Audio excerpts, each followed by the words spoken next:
Good evening, ladies and gentlemen. We are ready to begin this evening's board meeting. Sergeant at Arms or designee, has the front lobby been attended to ensure public access? Thank you. The school board meeting of August 30th, 2022 is now called to order. The time is 6 p.m. and our students are going to play us one last song. Please.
Okay, we have been enjoying music from Cape Coral High School jazz program.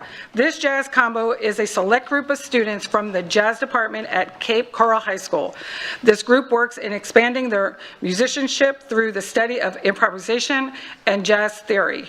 Also, I found out a little while ago that this was actually written by our own Mr. Tom, there he goes, Tomaszewski. So again, please let's give them another round of applause.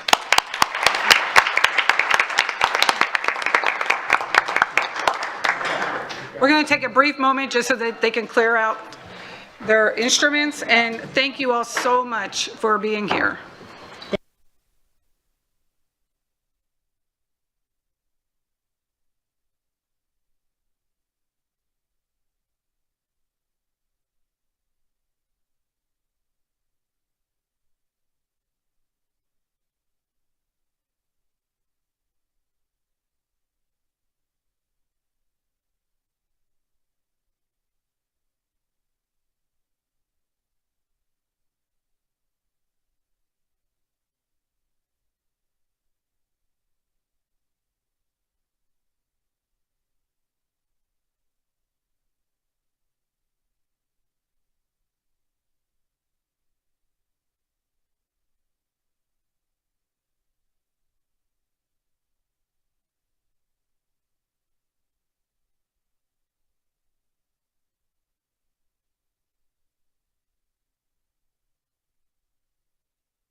The quickest cleanup I ever seen. Okay, at this time, We just took the brief pause, and we really appreciate how quickly that was. We would like to take this opportunity to remind the members of the public of the district mission, which is to ensure that each student achieves his or her highest personal potential and the district vision to be a world-class school system. Sorry, my papers.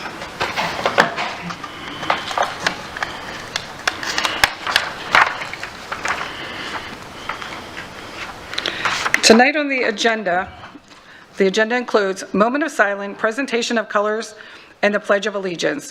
One item under recognitions, public comment, consent action items, which include 2 items under board office, 1 item under executive services, 8 items under academic services, 2 items under business services, 4 items under human resources, 6 items under operations, 8 items under public hearings, and 4 items under other business. Board members, is there a motion to adopt the agenda?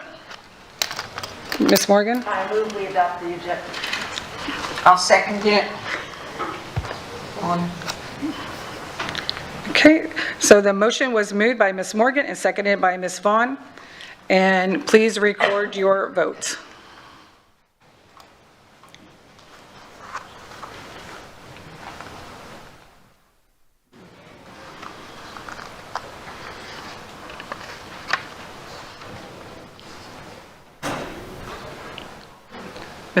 Okay, 7-0, motion carries.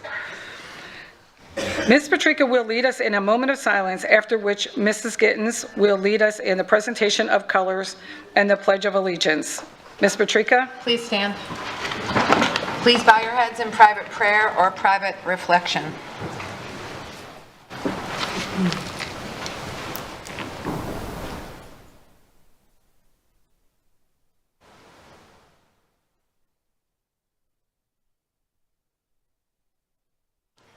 Amen. Thank you. Ms. Gittens, please lead us in the presentation of colors and the Pledge of Allegiance. Introducing the cadet who is presenting the national colors for our Pledge of Allegiance tonight is Lieutenant Colonel Matthew Opolinski, Senior Army Instructor for Cape Coral High School. Lieutenant Opolinski served 30 years in the Army in numerous assignments, both in the United States and around the world, and retired as the 8th Army Equal Opportunity Program Director. This is Lieutenant Colonel Opolinski's first year as a JROTC instructor in the district, and I do want to say he is not wearing a brown uniform, that is Army green. Thank you, ma'am. Thank you. Presenting the national colors tonight is Cadet Colonel Lisa Martinez of Cape Coral High School JROTC. Colonel Lisa Martinez is the Seahawk Brigade Commander and is a senior with a GPA of 4.45. This is her 4th year in JROTC, and she has previously served as both the Operations Officer and Logistics Officer. She is also a member of the Raider team.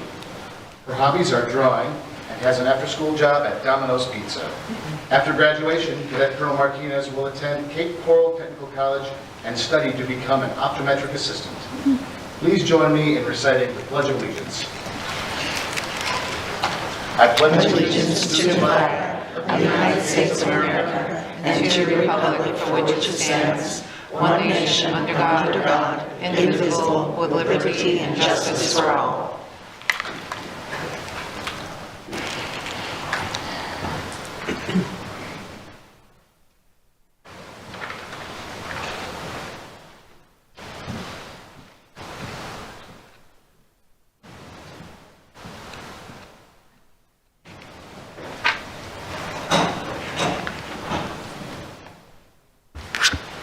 Please be seated.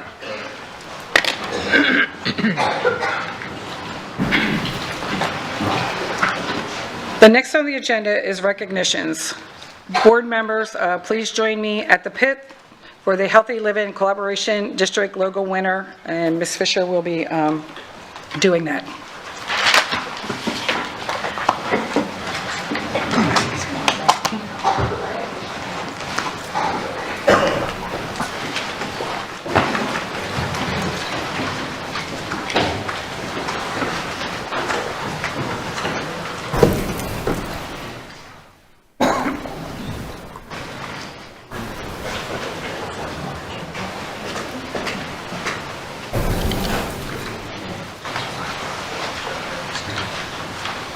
Good evening.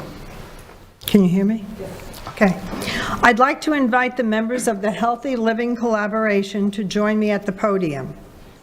Also from Island Coast High School, Principal Michelle Court, Digital Design Teacher Andy Jeter, and Academy of Natural Resource Teacher Joe Mallon. The Healthy Living Collaboration logo design was born from the partnership between Island Coast High School and Food and Nutrition Services. During the 2021 school year, Island Coast High School's Academy of Natural Resource students, along with teacher Joe Mallon, provided around 700 pounds of produce per month. These school-grown salads went into school cafeterias at not only Island Coast High School, but also Orangewood Elementary, Edison Park Elementary, and North Fort Myers Academy for the Arts. Florida Department of Health, Lee County recognized the significance of this collaboration and the dedication of students working to supply fresh, locally grown produce for their school cafeterias, resulting in a contest. The challenge given to students in Andy Jeter's digital design program at Island Coast High School was to brand the Healthy Living Collaboration with the creation of a sign. This sign is to be placed at each school garden supplying produce to their cafeteria.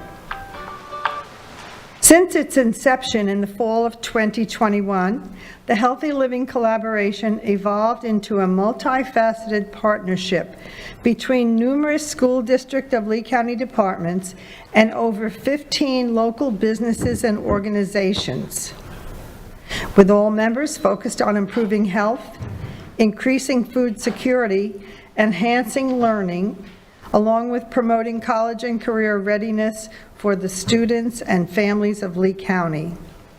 This recognition celebrates the contributions of this health collaboration with the goal of creating healthy minds and bodies. The school board and the superintendent are very pleased to recognize the Healthy Living Collaboration Garden Design winner from Mr. Andy Jeter's digital design class under the direction of Ms. Dr. Michelle Court, principal of Island Coast High School. Annalicia Shalaby. Annalicia is currently a 10th grade student at North Fort Myers High. Annalicia, will you come up, please?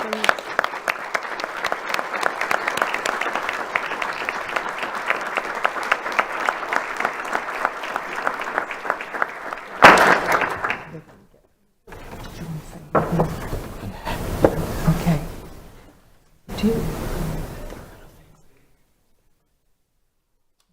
Thank you. And this is going to be replaced because they have. Okay, you can go and shake hands. Make sure you use your numbers that are here. I could do that. Okay. Yeah, I'm going to ask Ms. Leisha Roy to announce the members of the Healthy Living Collaboration who are present. This is like a test. Go ahead. Yeah. This is like a test. This is Amy Carroll from Food and Nutrition Services. Come on down, Amy. Amanda Evans from Florida Department of Health, Lee County. Mary Graham from Career and Technical Education. Mr. Andy Jeter, Digital Design Teacher from Island Coast High School. Ms. Michelle Court, Dr. Michelle Court, Principal of Island Coast High School. And Joe Mallon, who's the Garden Extraordinaire at Island Coast High School.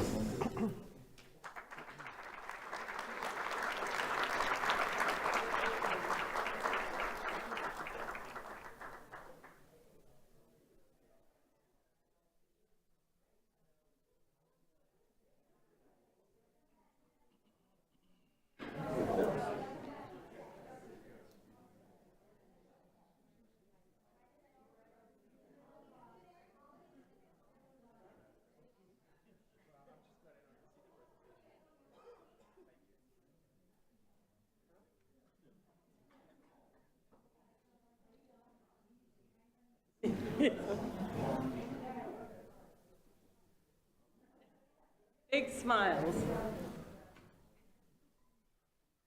One more. Bill?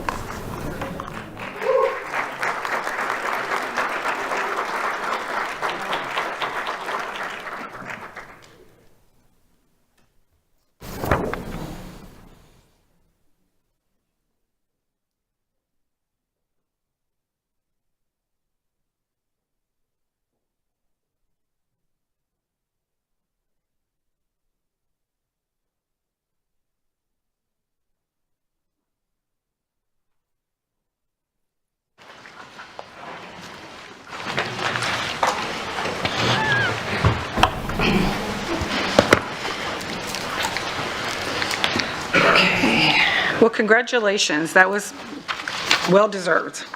We also are pleased to welcome again, she is multitasking with us this evening, Cadet Major Lisa Martinez to the dais.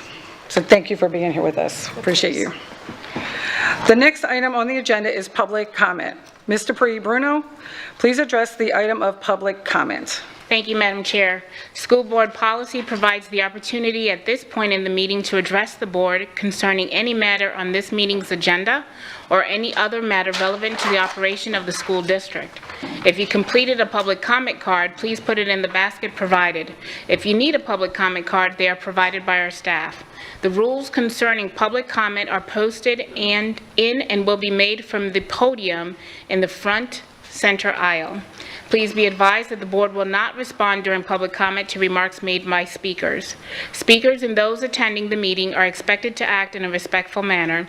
The purpose of public comment is to provide feedback on school district issues. Abusive language is prohibited. In addition, clapping, hissing, and booing, unreasonably loud and/or offensive language, swearing, cursing, or display of temper during the public comment time is prohibited. Speakers who fail to follow proper decorum in the chambers will be ruled out of order. Any speaker continuing with such remarks will be required to relinquish the microphone per Board Policy 1.11 and may be removed from the chambers. We will take recesses as necessary if there's not decorum. Per Board Policy 1.11, the time per speaker is 3 minutes if there are 20, 2 minutes if there are 30, and 1 minute if there are 31 speakers or more. The maximum time allotted for public comment is 1 hour, 60 speakers. You will find a countdown on the big screen in the front of the room. Once your time has elapsed, the microphone will automatically shut off. Please state your name when you approach the microphone. I will call you 5 named speakers at a time. Please follow staff's direction when lining up. Madam Chair, there are 6 speakers that wish to address the board this evening. Thank you, Mr. Bruno.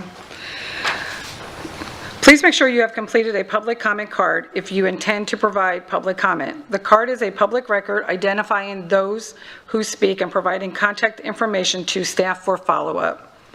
The cards are located with the staff in the hallway. Is there anyone in the audience who wishes to address the board but did not fill out a comment card? Please raise your hand. Seeing none, Mr. Bruno? I will call all 6 speakers: Dr. Edward Drass, Sharon McGill, Robert Roper, Denise Nystrom, Lou Navarro, Tara Jenner. And the time per speaker is 3 minutes. Dr. Drass, if you will come up to the podium, please.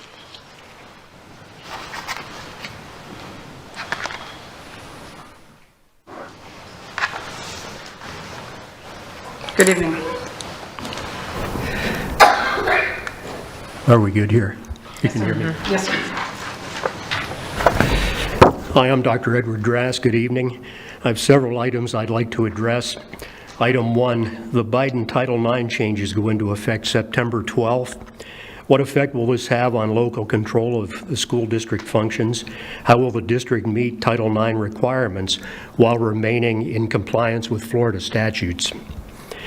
Item 2, regarding GSA, Genders and Sexuality Clubs. Can the public be provided a list of these clubs, the schools where they are located, the charter, the number of members and mission statement of each club? Are students' parents required to sign permission for their son or daughter to be a member of a GSA? Does the district have a record of the number of LGBTQ and transsexual students currently enrolled? And are parents advised if a student requests to change his or her gender while he is enrolled during the school year? Item 4, the high-impact reading interventions and targeted support for $1.242 million. Is there a process that the board and the district will be able to assess the use and distribution of these funds and their effectiveness at the end of the 2023 school year? And will a public statement of that assessment be made? With concerns being, of course, for improving the level of reading. Item 4, Memorandum of Understanding with Holiday in Fort Myers downtown area $300,000 to provide temporary housing for homeless youth and their families, enabling students of Lee County to attend school, participate fully in all school activities. Why is the district involved in housing students and their parents? Are there not other agencies such as the Lee County Homeless Coalition that can do this? Item 6, piggyback Prince William County Schools contract number RTC 17006 through Amazon Services LLC, $1.2 million, which supports purchase of office supplies, classroom supplies, art supplies, books, etc. Approval authorizes the superintendent to execute all related documents.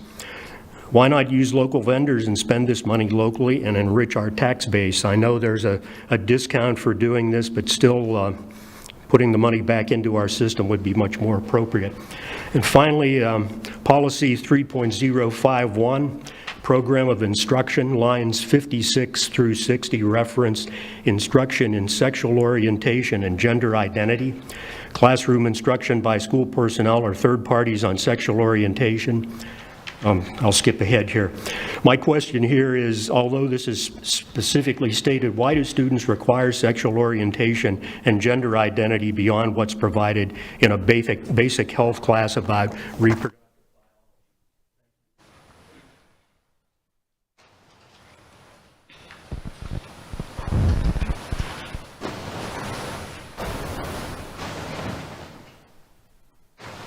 Good evening, everyone. Sharon McGill. And I'd just like to start out by saying thank you for the town hall meetings, for the proximity plan. I think that's wonderful. It gives the community, both families and stakeholders, an opportunity to give their viewpoints. I have had some feedback, though, from community members.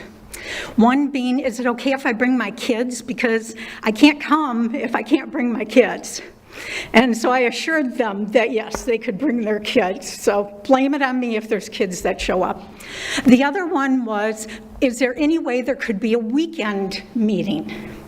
Because for the parents who work, sometimes both of them work, they're trying to pick up kids after school, everything going on, that it might help if there was one weekend town hall meeting. Or instead of that, having it on social media so that parents could send back questions during the town hall as it was being, I'll say, televised, so to speak. So those were the things about the town hall, but thank you again. Now, I want to say that I was very privileged, I thought, to be a part of the Equity Guide meetings. And I left those meetings feeling very encouraged about the start of the school year. But over the past couple days, those feelings of encouragement have sort of gone away. And I'm going to read you some of the comments I've gotten. And they're all from middle schools, by the way. And somehow that doesn't surprise me, because if you know middle school kids' mentality, that this is where they're trying to find themselves and make a spot for themselves. So I'm not surprised that these are all coming from middle schools. And please, I apologize for the language, because there are going to be a couple words that you might not like. But these are the comments that I've gotten back. A girl on a bus can't find her phone, and she says, one of the goddamn Mexicans took it. Another child waiting for the end of the day bus blurts out, I hate blacks. And apparently she was reprimanded on the spot. A handful of 8th graders nodding toward a 6th grader, saying to another 8th grader, you go have to sit with the gay kid. Now, as far as I know, according to statute 1006.147 and our own district 4.14, bullying may include, but not be limited to, teasing, racial harassment, or public or private humiliation. Now, who wouldn't be humiliated by those comments that were made? So, as encouraged as I wanted to be, I think there's a lot more work that needs to be done, especially at the middle school level. Thank you.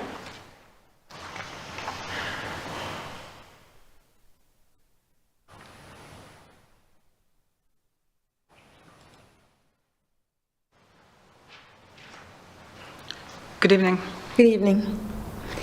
Dr. Bernier, thank you so much for the town hall meetings. This is truly a step in the right direction to establish relationships with the parents and the community members. I plan on being at every single one of them. I'm here tonight to speak on behalf of the hiring of additional attorneys for the legal department.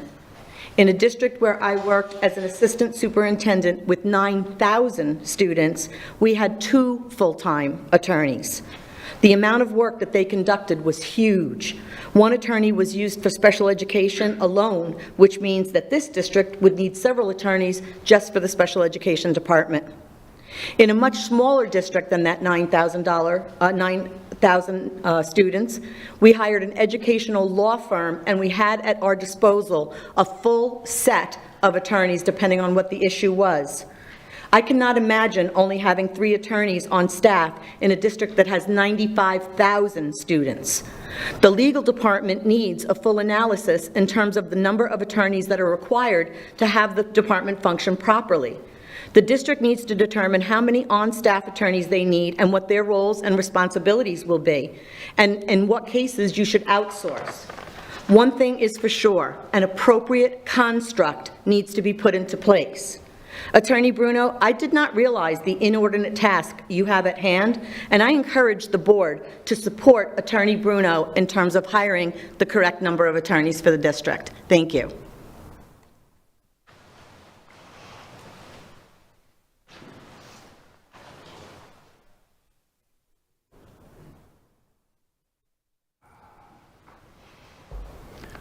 Good evening. Robert Roper. I decided to do some research on one of the after-school clubs. Here's a copy of the manifesto for that after-school club. It has 9 points, of which I'm going to highlight just 3 tonight. One of them says we call for the abolition of police, ICE, borders, and the judicial system. We demand abolition with an exclamation point. We demand our communities to be empowered to take care of themselves. Abolition is a process, and we're committed to fight for it. One of them says we call for the end of cisgender, heterosexual patriarchy. We recognize that the current state of the world centralizes the stories of white, cisgender, heterosexual men. We call for an end to that social structure. Another one says we call for the decolonization and reparation for all indigenous and black people. In other words, we call for the reparations that are owned and the reclamation of the cultural practices by the communities from which they originated. We call for the active and complacent perpetrators of cultural appropriation and colonization to be held accountable and recognized for the privilege they maintain as they oppress others. This is part of the manifesto for the GSA Club. GSA Club has 3 levels. The level 3 teaches activism. That is to take this manifesto out into the general population of the schools and advocate for these, what I consider pretty radical viewpoints. I've gotten conflicting information from the district as to whether an adult is always present. I've been told yes, they are, and I've been told by others that they are sometimes, but it is an adult staff member that has to sponsor the club. There are 4,000 of these clubs across the nation. Questions? Do parents that give permission for their children to attend these, do they really know the radical nature? Has a lot to do with politics and very little about gender support. Let that sink in there. GSA students, are they required to have a gender support plan to attend it? Are they reporting the requirements for a parent to be notified when a child's emotional faculties have been affected? In other words, is the adult there required to report this just like they are in the school? Are furries accepted? I have real concerns about adult employees that would maintain this radical position on anything. The whole thing is very concerning to me. I know they're protected, but it's very concerning. Thank you.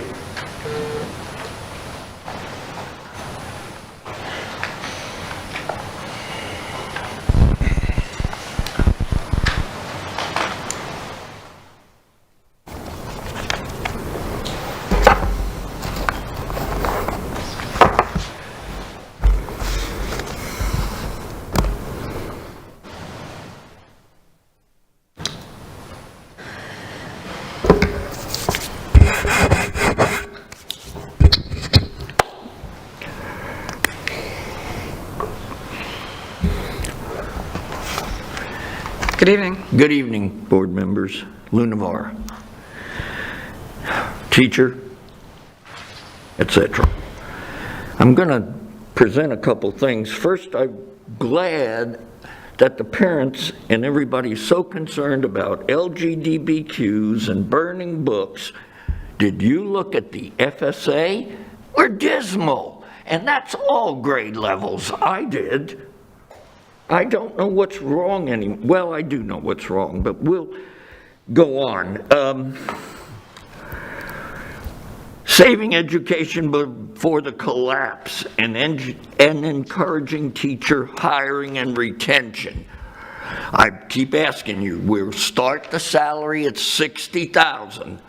We'll cover the 3% FRS retirement for teachers, which Scott took away. And it's not fair because they were supposed to cover it in 1972. You don't remember, but I do. So put that back. Why is it going up? Triple Dippers. I want you to see tripledippers.org, my friend, who's spent hours on this. Okay, 2, 3, pay full health insurance for the teacher and half for the family. You give them a $100 pay raise, and then you increase health insurance $200. That's really wonderful. Restore professional services contract. Everybody wants to fire a teacher. You parents, I want to see you in the classroom. And Mr. Navarro. Surgery. Thank you. I'll do your heart surgery because you all are telling teachers what to do. Shame on you. Debbie, I still like you, Debbie. All right.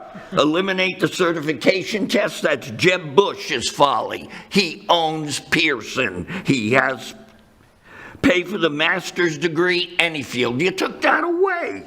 Stop making education political and picking on teachers. That goes for the governor, the legislature, the local board, and the parents who want to teach. And I challenge them to teach.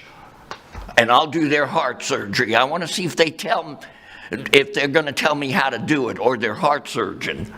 Pay for courses at SFW and FGCU.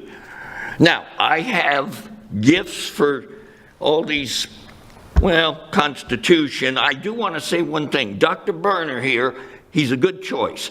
I might vote for appointed superintendent. I really mean that. This man is the best hire you've made. That's the only legacy you all have. Thank you, Mr. Navarro. Yeah, here's your gift.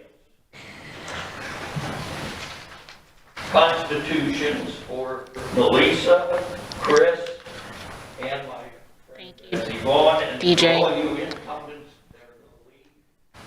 Coupon books so you can do your shopping. Thank you. Sweetheart, you want to take it over there? Thank you, my friend, over there.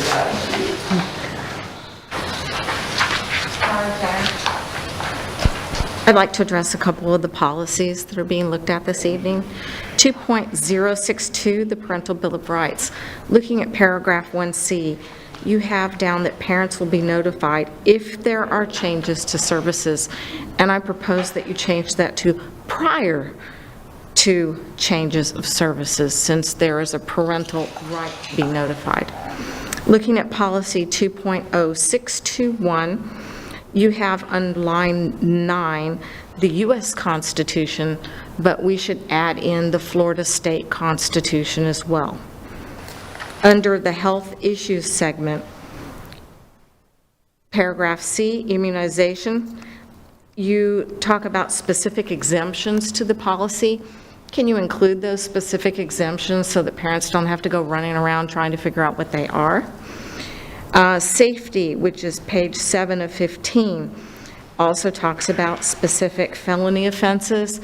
Again, why not just state it in the policy what those felony offenses are so parents don't have to wonder? Under home education is not a program. Home education, it's like saying public school program. Come on, it's just home education. Also, under the non-discrimination section, again, we're mentioning gender identification, so I have a question about that.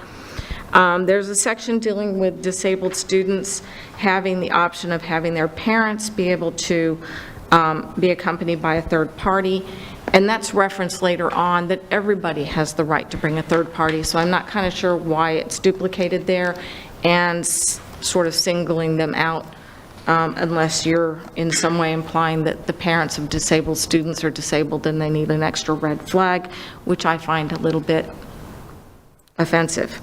Under extracurricular, you have what are that there are specific academic requirements for eligibility. What exactly are those specific academic requirements? And could you either cross-reference and refer to those or put them in the actual document itself? I've mentioned this before, but statutes should come immediately after the section to which they apply, rather than being lumped in a long laundry list at the very end, because that makes it very challenging for parents to find where those statutes are if they're dealing with one of those items that may become somewhere towards the middle. And a little off topic for the board, but for the superintendent, directly under you falls the home ed office. It is not a board issue.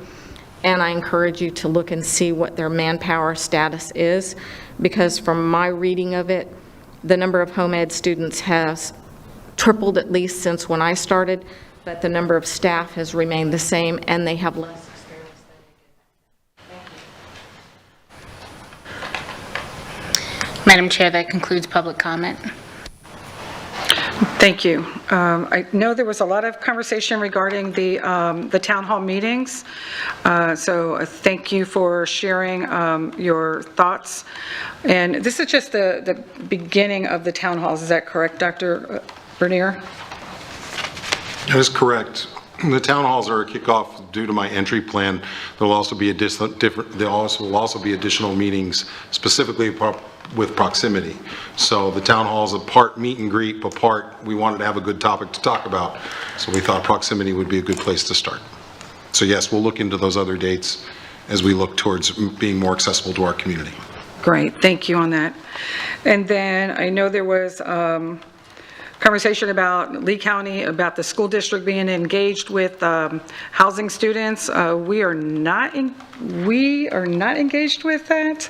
I know I was at the Horizon Council this weekend, and Dr. Bernier, you were there as well, and they spoke on that. Lee County, I know there was a specific hotel that was mentioned, but that is something that is set up with the county, not the district. It's Lee County that is doing that. Rapid Housing, I believe it was called, but they did a whole presentation on that this past week regarding that. Dr. Bernier, was there anything else that you can recall when they were speaking on that? There is an item before you tonight that very specifically looks towards a dollar amount and whether it was budgeted, having to do with the American Rescue Plan for homeless children and youth. So it was a specific budgeted source that was provided to the district to support homeless children and those families and the new face of homelessness, because it's not exactly the same that we recall. It's not. There are families that have never faced this crisis before that are now facing it as they look towards either holding on to a home or trying to get into the housing market. So the Memorandum of Understanding requested the $298,714 from the American Rescue Plan Homeless Children Youth Grant. This was specifically written to help support this, would help support the hotel, which allows for temporary housing, and this is in partnership with what the County of Lee and other members of the community are doing to help support the homelessness, to temporarily house our students and then get them into more permanent facilities. But that was regarding the tutoring and the extra things that they may need, correct?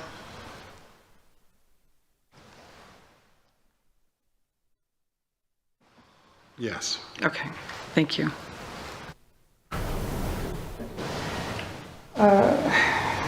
Okay, and I know we were, there was comments regarding bullying. We do have a bullying policy, and we definitely will adhere to our policies for every child. I wanted to make sure that that was understood, and as far as the laws are concerned, we will abide by the laws as a district. let's see, let's see what else we have here. I'm not sure where that flyer had come from regarding the clubs, and I don't know if Dr. Bernier, if you wanted to elaborate on that, make a comment regarding the GSA clubs, and I know our clubs are there for our children. If you wanted to. I can't speak, Madam Chair, I can't speak to the flyer, I haven't seen it. Yeah, nor have So I. I know Pastor Roper probably would be more than happy to provide it to me. I will tell you that while there have been some issues regarding our Civil Rights and Equity Guide that are fluid in the community right now, based upon conflicting guidance both from the federal and state level, we are following the direction of the memorandum that came out from our Florida Commissioner on Education. That's what we're currently following. The existence of GSAs in public high schools, however, while an equity guide can be fluid, the First Amendment rights of students are not as fluid. Public high schools, including GSAs, have been protected under the umbrella of the First Amendment and the Equal Access Act for decades, and at some point in this decade, the 11th Circuit also has ruled on this. I can defer to Ms. Dupuy-Bruno. I think it's important for all parents, when a student comes home with a permission slip to join a club and to be a part of a club, to do as members spoke tonight, to make sure they're diligent about what they allow their child to belong to, how they go about researching it. Again, I go back to every decision that we make with a child needs to be in conjunction with his or her family, but his and her family must also do the research to make sure that they're fully vetted and understand what their child is joining. For instance, those of you in the audience who have juniors and seniors and you're doing and thinking about colleges and universities, I humbly suggest that you visit every single one of them, not just for the tour, but you visit them of your own accord, because your children will be going off to those places, and you want to make sure it's an environment that supports you and the values that you've raised your child to through their senior year. So again, it's about diligence on the part of ourselves, but it's also diligence on part of the consumer, the student, and their family. Thank you, Dr. Bernier. And then again, thank you for the information that was shared regarding the policies that are coming up as well. So moving on, and Mr. Navarro, we appreciate you coming and sharing with us. We appreciate every one of you. So we are here to listen to what you have to say. Tonight we're going to move on to the approval of the consent action items. The documentations for action items listed under consent is made available to board members 7 business days prior to the board meeting. We are expected to review all material, and we have an opportunity to speak with the superintendent with any questions we may have regarding the recommendations. Some of these items have also been briefed or workshopped with the board in advance of appearing on the action agenda. Board members, are there any agenda items you wish to pull for discussion under the unfinished business table item portion of the agenda? Ms. Fisher? I have no pulls this evening. Thank you. Ms. Giovanelli? I have none. Ms. Patrica? No, thank you. Ms. Gittens? I have none, thank you. Ms. Vaughn? I have none. And Ms. Morgan? I have none. And I have none. Thank you. Is there a motion to approve the agenda's consent action items with, no. May I have a motion to approve the agenda items? I move we approve the agenda items as spoken. Thank you. I'll And Ms. second Fisher? that.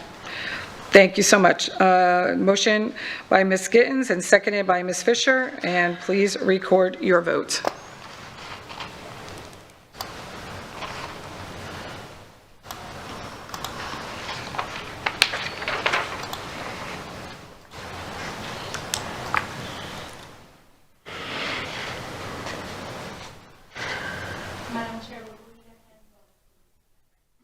We need a hand vote? No.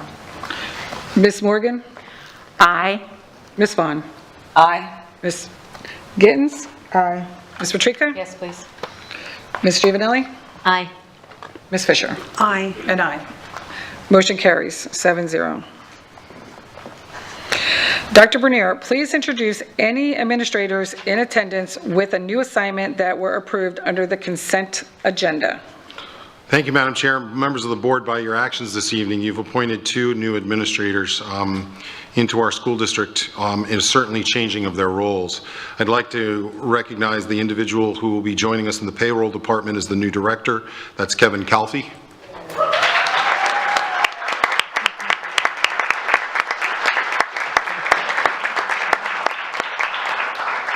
Kevin brings a lot of experience with our system software and our software systems, and payroll, for those of you in the public, it's not just a 10-key punch board anymore. It's a lot of computer programming and coding and making sure we can go back to retroactively pay individuals. Kevin, we're glad to have your services and wish you the best of luck. And we know you'll do a great job there. Also, you are appointing, I think, probably the most important position we have within our school district that I get to make a recommendation to you about, and that is the people who lead our buildings. I've said it before, this is the ultimate level of trust. This is putting the faith and trust in an individual to lead a school building, to do what's right by the children that are enrolled there, and to support our families and our children's trajectories towards their future. I am very pleased to recognize and announce today that by your actions, Oak-Hammock Middle School has a new principal. His name is David Howdyshell.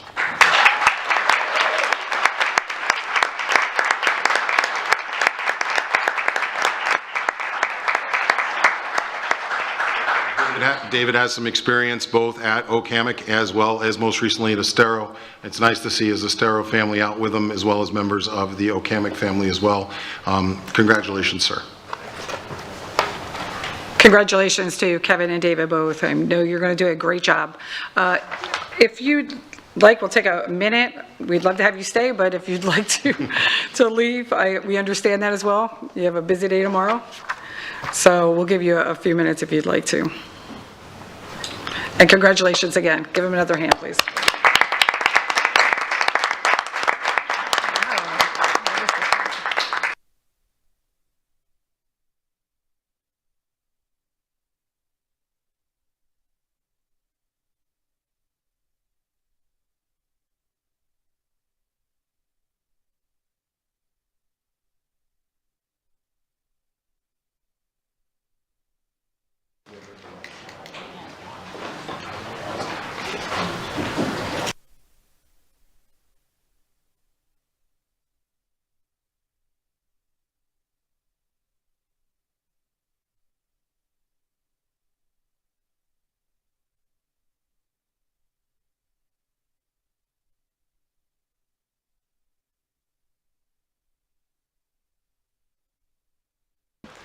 Moving on, we have public hearings.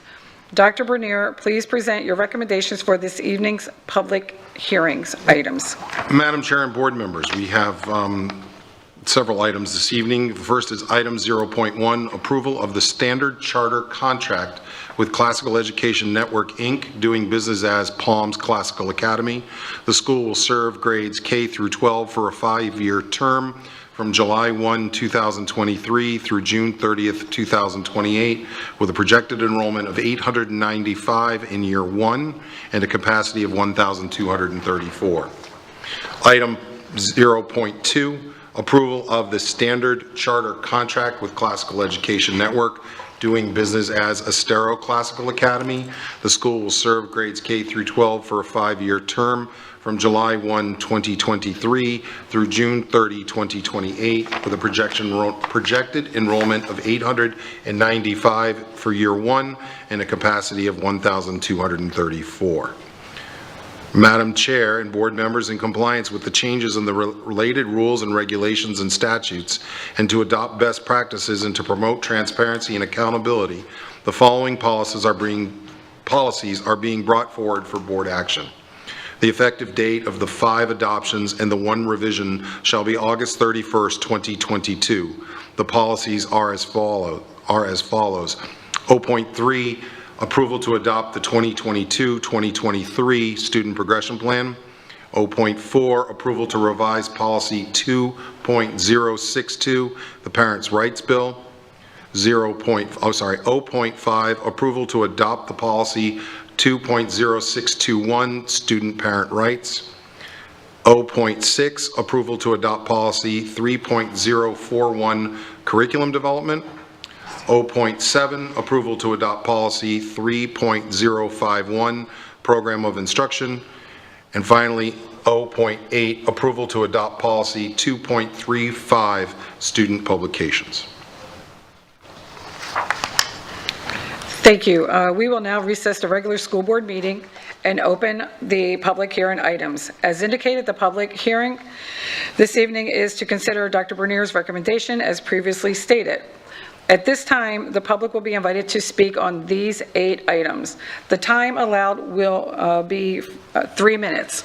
I will call each item up, and at that particular time, you will be able to speak on that item. So, is there anyone in the audience who would like to address the board regarding the approval of the standard charter contract with Classical Education Network, Inc., doing business as Palm Classical Academy? Is there anyone who would care to speak on that? Okay, seeing none, we will move.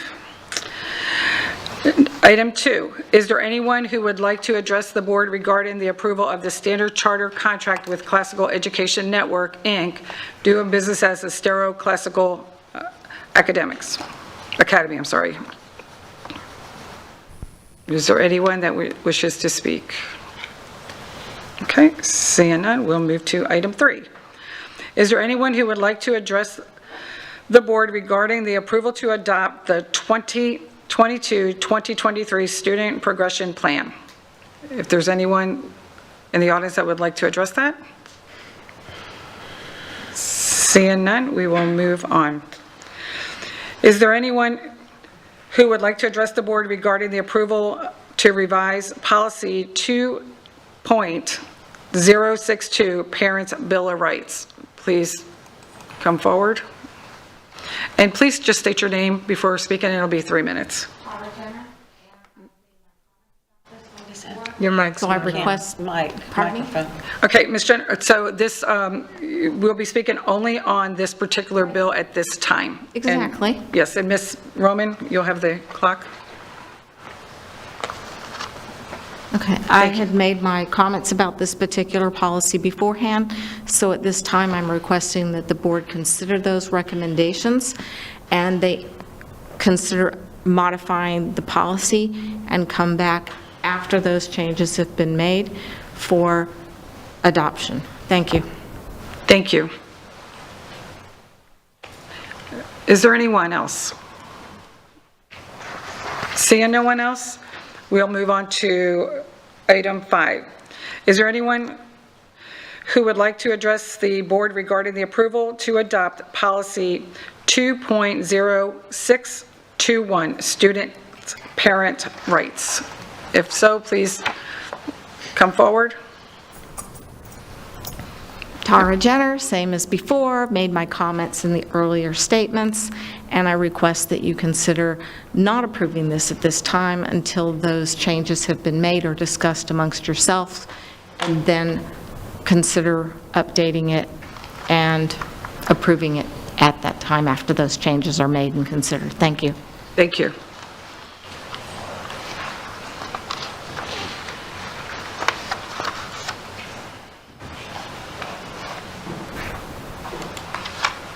Board Policy, Sharon McGill. Thank you. Board Policy 2.0621. I've mentioned here before that I am in favor of parental rights, but with rights come responsibilities. And I think, and for students as well, your rights come with responsibilities. And I think the title of this should be Student and Parents' Rights and Responsibilities. Because throughout here, it does refer to what the responsibilities are of some of these actions. And on page 2, it would be line 54, it was stricken, and I'm not quite sure why, on educational decisions. Because what happens if you get a situation where you can't get the parents to agree? Then what happens? But that paragraph was stricken and nothing was put in its place that I could see. So that was a little concerning. And let me see. And in section G, which would be line 144, It says career education courses involving hazardous substances, and it specifically mentions safety glasses or devices. So I'm assuming that would mean gloves or boots or anything like that that would be necessary in the course of that technical training when it says devices.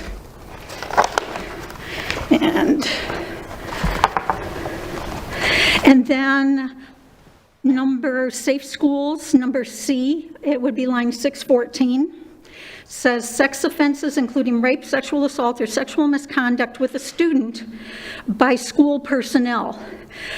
Wouldn't that be more appropriate to say district personnel and or other students?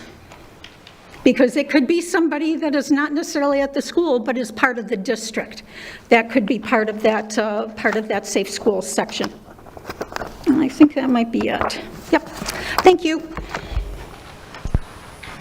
Thank you.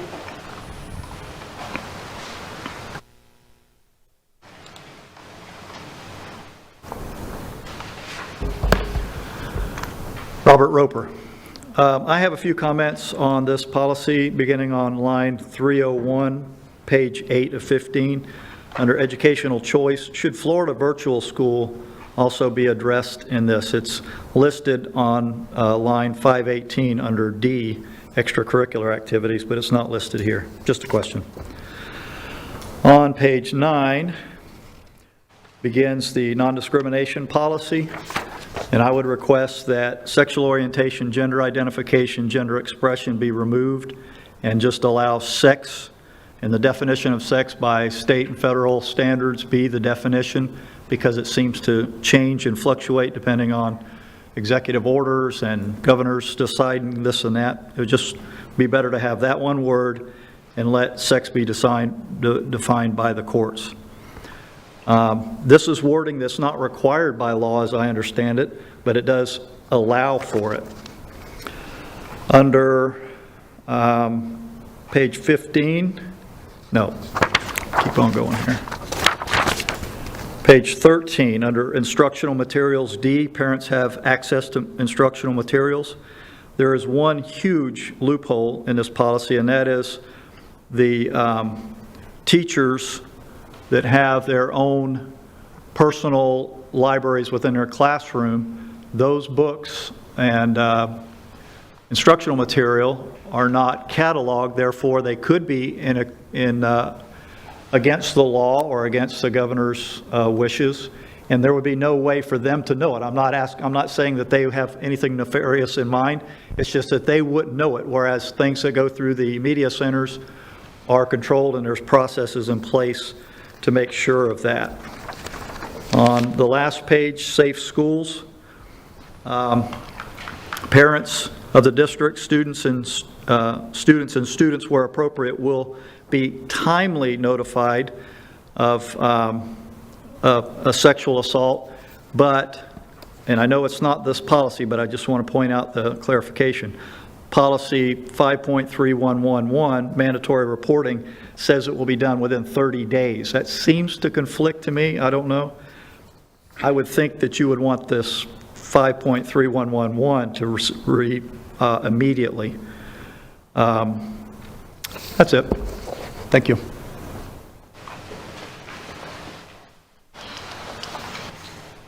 Thank you. The next one would be item 6, and it is there anyone who would like to address the board regarding the approval to adopt policy 3.041, curriculum development? Is there anyone who would like to speak on that? Seeing none, we will move on to 7. Is there anyone who would like to address the board regarding the approval to adopt 3.051, program instruction? Please come forward and state your name. Thank you. So let me redress this issue that I brought up on my comments earlier. Line 56 through 60, instruction in sexual orientation / gender identity. I'm take umbrage with the wording here. Why actually do students need to be instructed in sexual orientation, as it says in line 57, or gender identity? Now, I agree with the wording where it says more may occur in kindergarten through grade 3, which agrees with the legislative intent of the Parents' Bill of Rights. Or in line 59, that it is not age appropriate or developmentally appropriate for students. Who's to decide that? The student, the teacher, the parents? In accordance with state standards in FS 1001.42. So again, I just addressed the basic question, why do the students need sexual orientation and gender identity instruction other than would be supplied in a basic health class about reproductive biology? Thank you. Thank you. Thank you. Okay, and the next item would be, is there anyone who would like to address the board regarding the approval to adopt policy 2.35, student publications?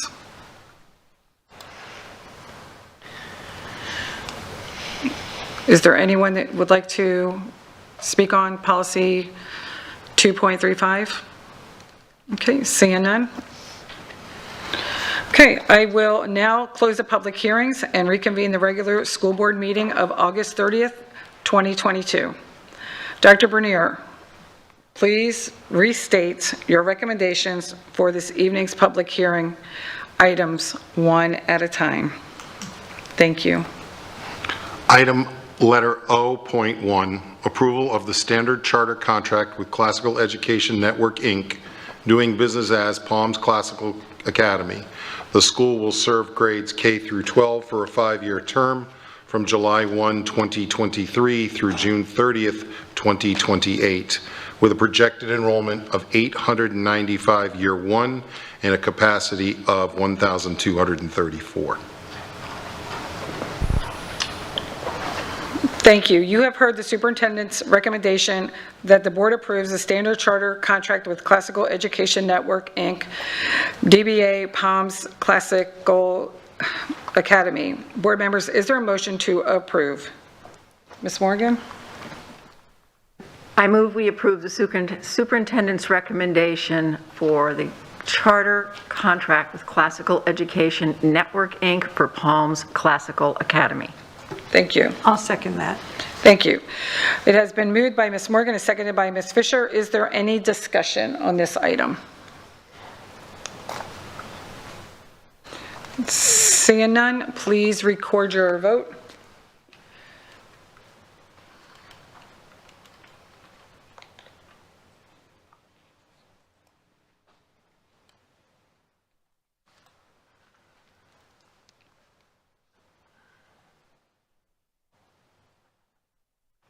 Motion carries 7-0. Dr. Bernier, please restate your recommendation for item 2. Item letter O.2, approval of the standard charter contract with Classical Education Network, Inc., doing business as Estero Classical Academy. The school will serve grades K through 12 for a 5-year term from July 1st, 2023 through June 30th, 2028, with a projected enrollment of 895 year one and a capacity of 1,234. Thank you.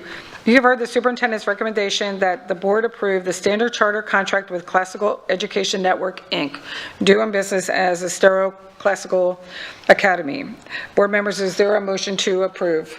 Ms. Fisher? I'll move the approval of the superintendent's recommendation to approve the charter contract with Classical Education Network, Inc., doing business as Estero Classical Academy. Thank you. May I have a second? I'll second it. Thank you, Ms. Vaughn. It has been moved by Ms. Fisher and seconded by Ms. Vaughn. Is there any discussion? Seeing no discussion, please record your vote.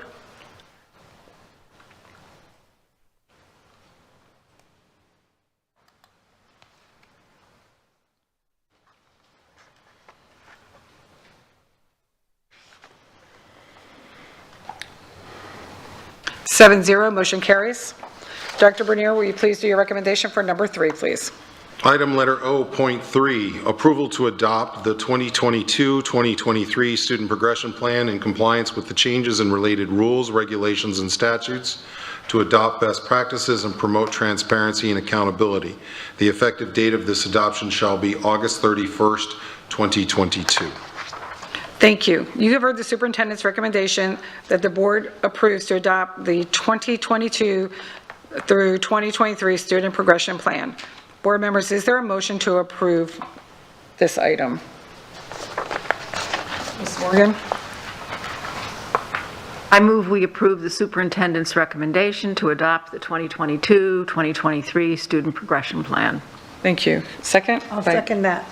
By Ms. Fisher. Okay. So it has been moved by Ms. Morgan, seconded by Ms. Fisher. Any discussion? Seeing no discussion, please record your vote.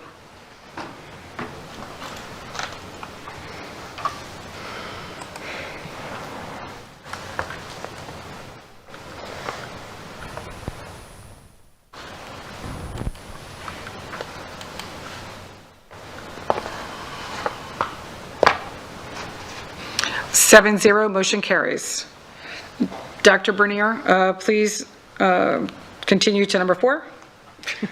Item letter O.4, approval to revise policy 2.062, Parents' Bill of Rights in compliance with the changes in related rules, regulations, and statutes, to adopt best practices and to promote transparency and accountability. The effective date of this adoption shall be August 31st, 2022. Thank you. You have heard the superintendent's recommendation that the board approves to revise policy 2.062, Parents' Bill of Rights. Board members, is there a motion to approve? I move that we approve the superintendent's recommendation to revise policy 2.062, Parents' Bill of Rights. Thank you, Ms. Vaughn. May I have a second? I'll second that. Thank you, Ms. Fisher. It has been moved by Ms. Vaughn and seconded by Ms. Fisher. Is there any discussion? Ms. Gittens? Is there any opportunity to address some of the issues that the public has presented regarding this? That would be a question, Ms. DeBree Bruno. Regarding line 66, in this particular policy, I believe that the concern was having prior added to the language. Line 66 of paragraph C is directly from the statute. It specifically says parents will be notified if there is a change in their child's services or monitoring. I think it would be a little difficult to put prior because you need to have the change in the services first to trigger that provision in the statute. So that's why it's worded like that. And again, this is direct language from the statute itself, 1001.42 subsection 8C. Thank you, Mr. Bruno. And again, as we went over all of these, we definitely kept going back to the fact that we were using statutes when we were creating these policies. Ms. Gittens, did you have anything? No, that was my question, that, and if it's, I guess if there's nothing we can do because it's statute, then it's statute. Thank you. And Ms. Giovanelli, did you have something? That addresses what I was hoping that she would explain the statute wording. Thank you. Thank you. Okay, is there any other discussion? Seeing none, please record your vote.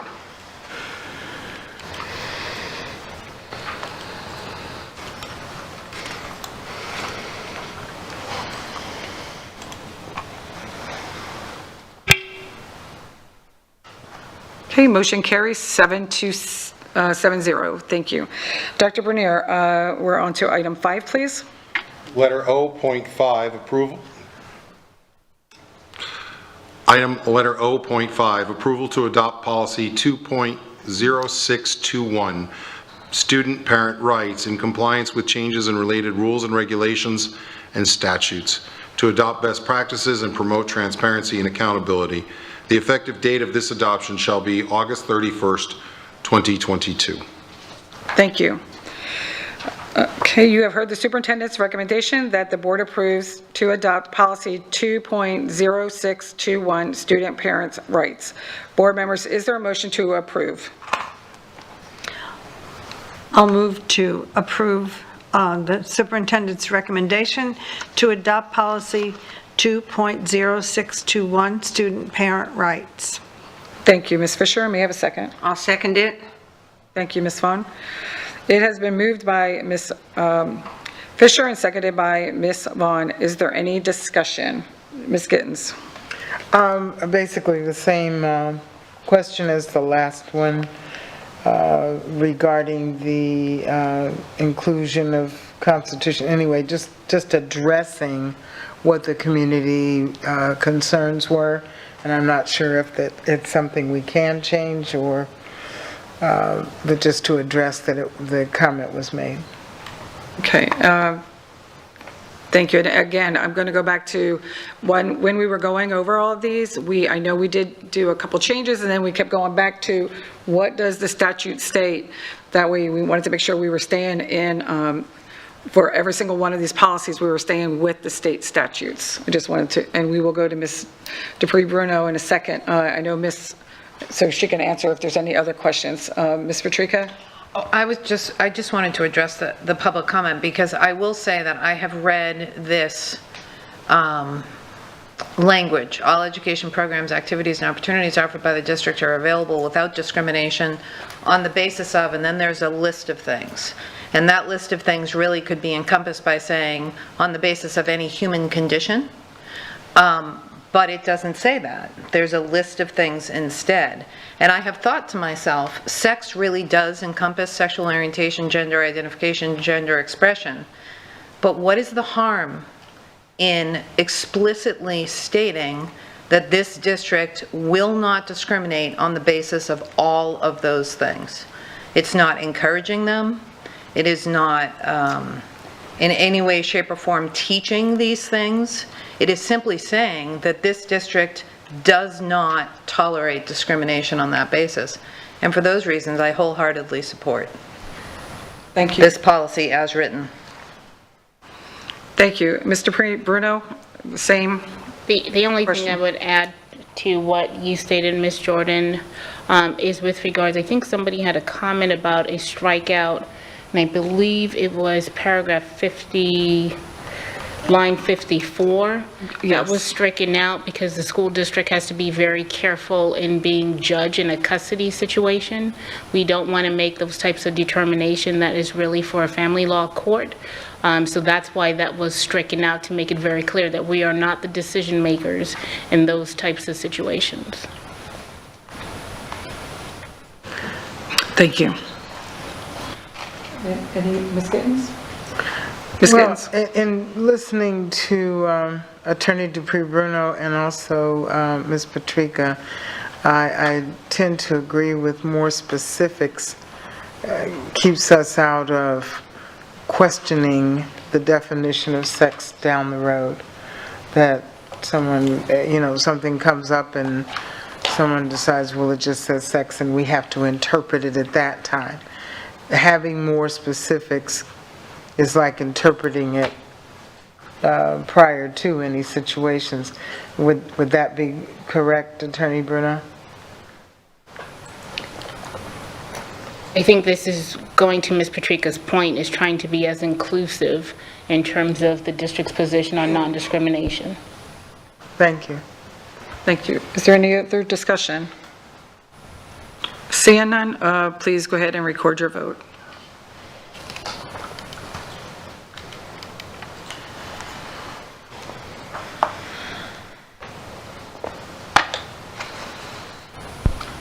Okay, 7-0, motion carries. Dr. Bernier, please, we're on number 6, please. Your recommendation? Item letter O.6, approval to adopt the policy 3.041, curriculum development in compliance with changes in related rules, regulations, and statutes to adopt best practices and to promote transparency and accountability. The effective date of this adoption shall be August 31st, 2022. Thank you. You have heard the superintendent's recommendation that the board approves to adopt policy 3.041, curriculum developments. Board members, is there a motion to approve? Ms. Morgan? I move we approve the superintendent's recommendation to adopt policy 3.041, curriculum development. Thank you, Ms. Morgan. May I have a second? Second. Thank you, Ms. Fisher. It has been moved by Ms. Morgan and seconded by Ms. Fisher.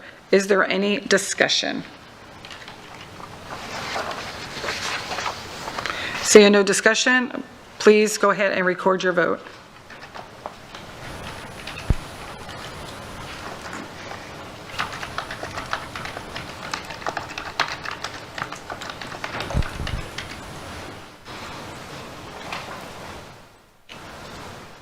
Okay, 7-0, motion carries.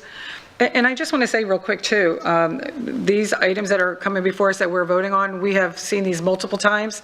So just the fact that we're reading this once, we have seen these multiple times before bringing it to you for the public hearing.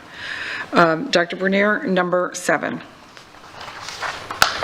Item letter O.7, approval to adopt policy 3.051, program of instruction in compliance with the changes in related rules, regulations, and statutes. To adopt best practices and promote transparency and accountability. The effective date of this adoption shall be August 31st, 2022. Thank you. You have heard the superintendent's recommendation that the board approve to adopt policy 3.051, program of instructions. Board members, is there a motion to approve? Ms. Vaughn? I move to accept the superintendent's recommendation to adopt policy 3.051, program of instruction. I'll second. Thank you, Ms. Gittens. Okay, it has been moved by Ms. Vaughn and seconded by Ms. Gittens. Is there any discussion? Ms. Fisher? Yes, to the point that was made during public comment on 0.7 lines, section D, lines 57 to 60. Instruction on sex orientation and gender identity may not occur is what that section says. So I just wanted to clarify that. Thank you. Thank you, Ms. Fisher. Ms. Patrica? And is that not a direct quote from statute? Attorney DePree-Bruno, if I may, through the chair. That is very specifically a direct quote from the statute. I think what the concern was not the language regarding K through 3, which is clearly forbidden pursuant to House Bill 1557, Florida Statute 1001.42, subsection 8C. What I think the concern was regarding the language of in a manner that is not age appropriate or developmentally appropriate for students. That will be for 4th grade through 12th grade. That is again something that is directly from the statute. In addition, the statute requires the Department of Education to provide guidelines into the definition of age appropriate and developmentally appropriate, and we are awaiting those guidelines to be provided by the DOE. Thank you, Mr. DePree-Bruno. Is there any other questions? Seeing none, please record your vote.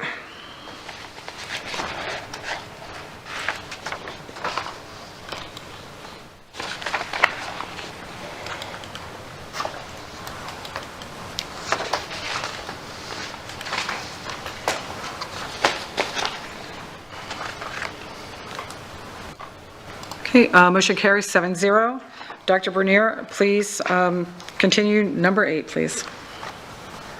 Item letter O.8, approval to adopt policy 2.35, student publications in compliance with the changes in related rules, regulations, and statutes, to adopt best practices and to promote transparency and accountability. The effective date of this adoption shall be August 31st, 2022. Thank you. You have heard the superintendent's recommendation that the board approves to adopt policy 2.35, student publications. Board members, is there a motion to approve? I move we accept the superintendent's recommendation on policy 2.35. Thank you. May I have a second? I'll second. Thank you, Ms. Fisher. Okay, it has been moved by Ms. Gittens and seconded by Ms. Fisher. Is there any discussion? Okay, Seeing none, please record your vote.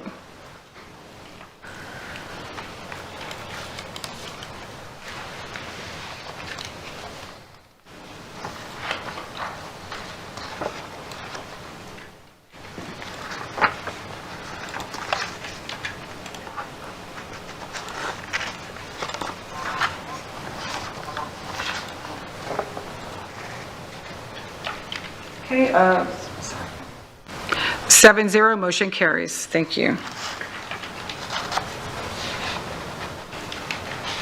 Okay, we're moving on to other business, which we have none, so we're going to our member comments.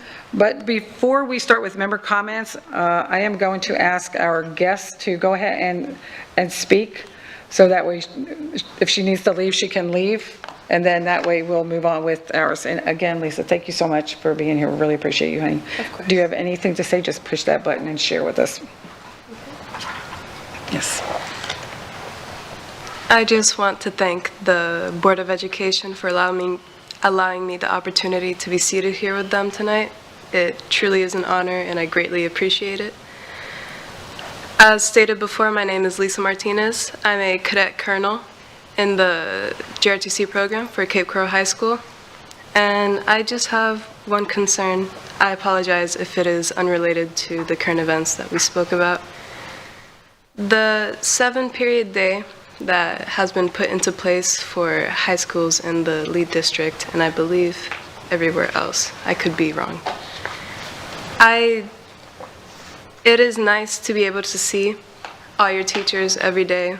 It gives you an opportunity to speak to them if you have any concerns pretty much immediately, like as soon as you have them. But I feel it kind of was a double-edged sword, because on one hand, yes, you can see your teachers every day, you can speak to them, you can relate anything that you need to. But on the other hand, you are missing out on a lot of instructional time. When you get into the classroom, it takes quite a bit to get settled down and really immerse yourself into the lesson. And I feel that the shortened time has made that even more difficult. And I've spoken to some of my, students, some of my alumni, and they also agree that it doesn't really feel like you have the opportunity to get into the lesson before you have to switch your periods. That is all. Everything other than that is pretty good. It's just you don't really get a lot of time to really focus in on your lesson. Well, we really appreciate you sharing that. And you are graduating this year, correct? Yes, ma'am. And where are you planning on going? I plan on going to Cape Coral Technical College. I plan on studying to be an optometric assistant. Great, thank you. Of course, thank you. Dr. Bernier, would you share that? No, I think the comments are well taken and well received. I think we have an adjustment moving from a 4x4 schedule to a 7-period day. I think there are advantages and disadvantages in any type of bell schedule. But as we get the Student Advisory Council up and running for the superintendent, we'll dig deeper into these issues and see what we can come up with in order to reach a process and plan that meets the expectations not only of our community, but more importantly of our best customer, which is our students. So thank you. It's input and direct input like that we need, and that honesty and approach is always well received. Don't ever change that, because it's really the best way to communicate with people. I appreciate it. Thank you. So now we're going to continue on, so you're welcome to stay here. I don't know what your schedule is, but I just wanted you to make sure that we heard you out first, okay?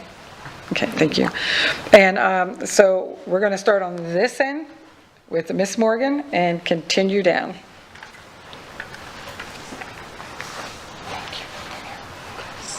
Okay, as I said to you all by email and spoke this afternoon about in the briefing. Is your light on? On. Is that, Now it's on. it's on? Okay. I'm going to offer a motion, and I look forward to, I hope I receive a second, and I look forward to the conversation that ensues. I move the board impose a moratorium on all administrative, organizational, and personnel changes to legal services until the board has completed these responsibilities, specifically an evaluation of the outcomes of the board's strategic decision on August 17, 2021, to approve a new legal services organizational chart. Outcomes will include deliverables described in the August 17, 2021 briefing, measuring success and return on investment. Thank you. So we have a motion on the floor, and do we have a second? I'll second that. Thank you, Ms. Fisher. Okay. Now, discussion. Anybody ready for discussion on this item? Ms. Gittens. I guess I'll start it off. My question about it is the concern the organizational chart, or is the concern hiring other people? I'm not quite sure what the specific reason for having a moratorium, and we just hired someone, and I don't know, and maybe this is a double-edged question.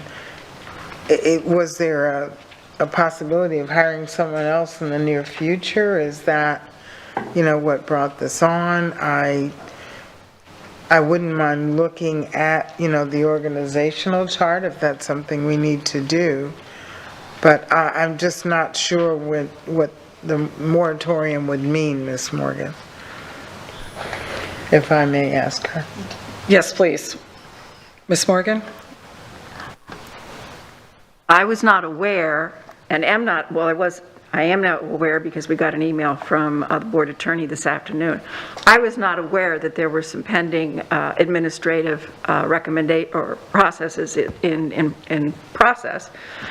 This was specifically because I am concerned that the legal services team is not moving in a way that's consistent with the plan as envisioned by the board when we made the decision back in 2021.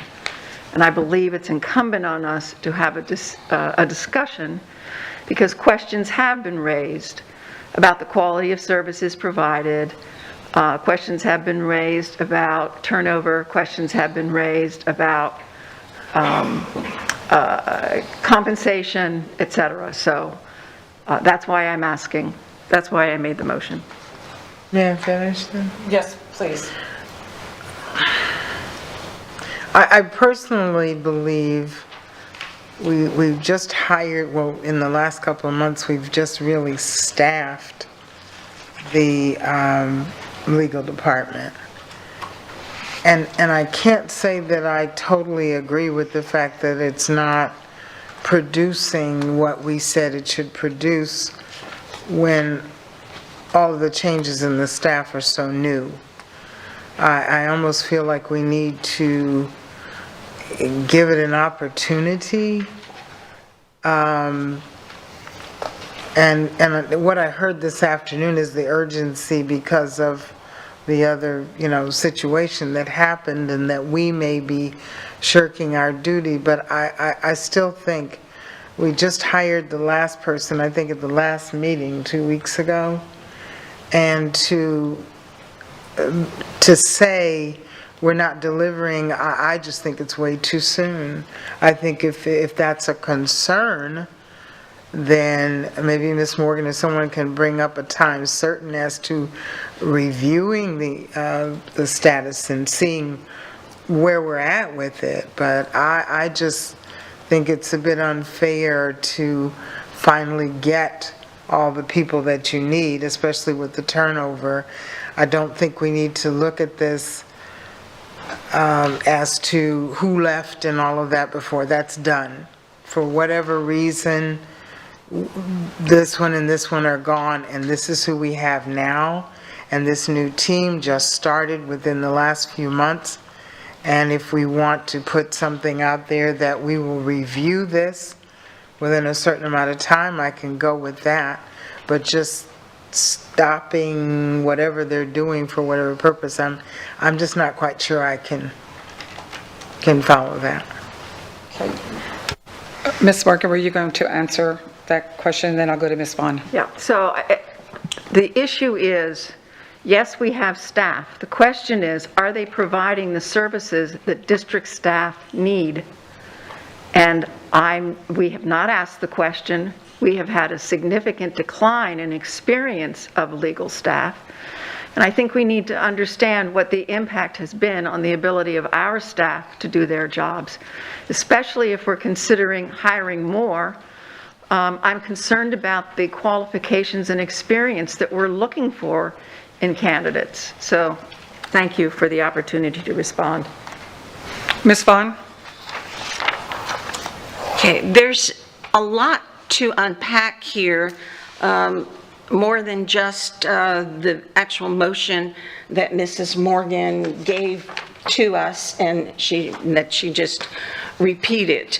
The first thing, since it was just mentioned, that I want to respond to is the staff turnover in the legal department.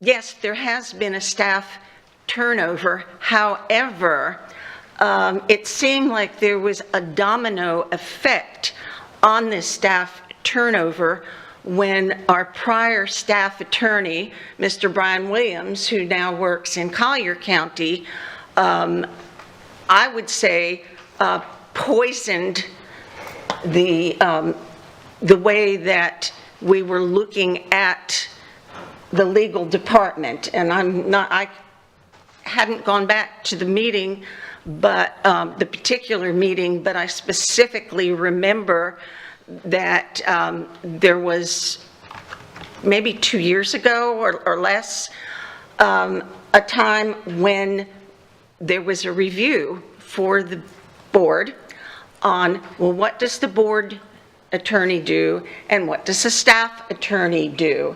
And there were some issues, and it came to light that the staff attorney, Mr. Williams, was not sharing very important information, including some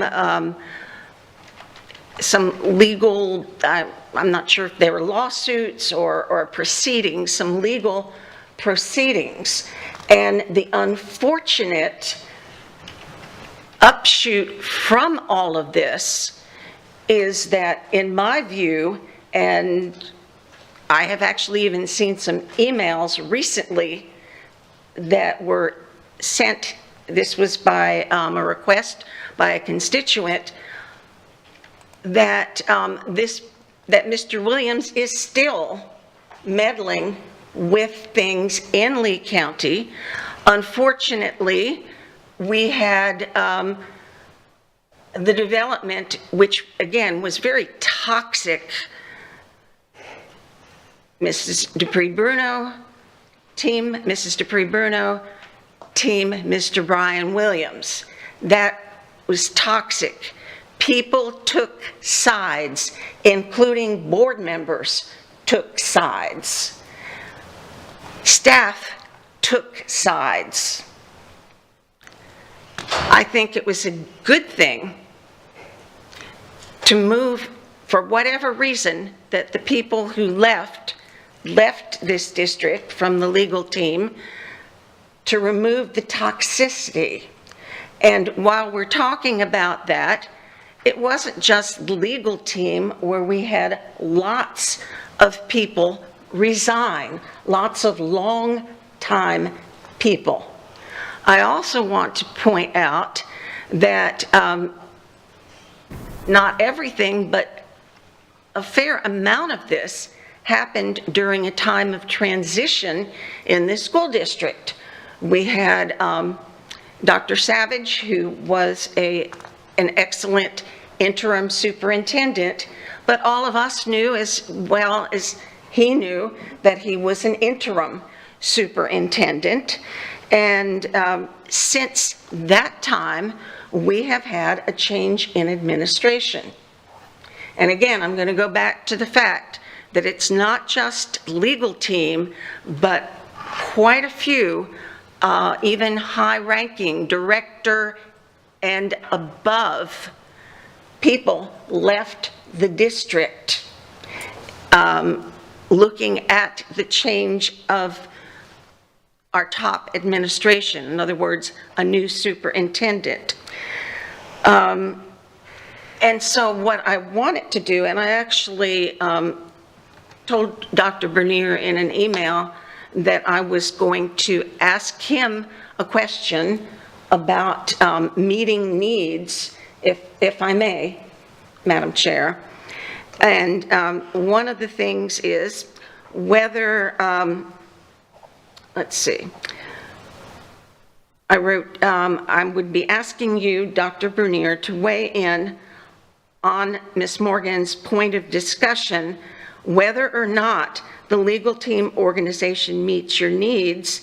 And secondly, the board, as we all know, has basically 3 employees: our board attorney, our superintendent, and our auditors.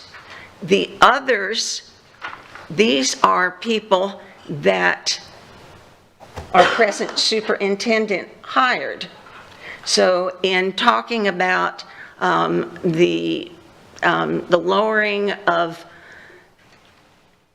the level, that's not a real good flowing conversation there, but the declining level, so to speak, of, and I'm just paraphrasing what you said, Ms. Morgan, of background and experience, this is something that our superintendent has signed off on as well. So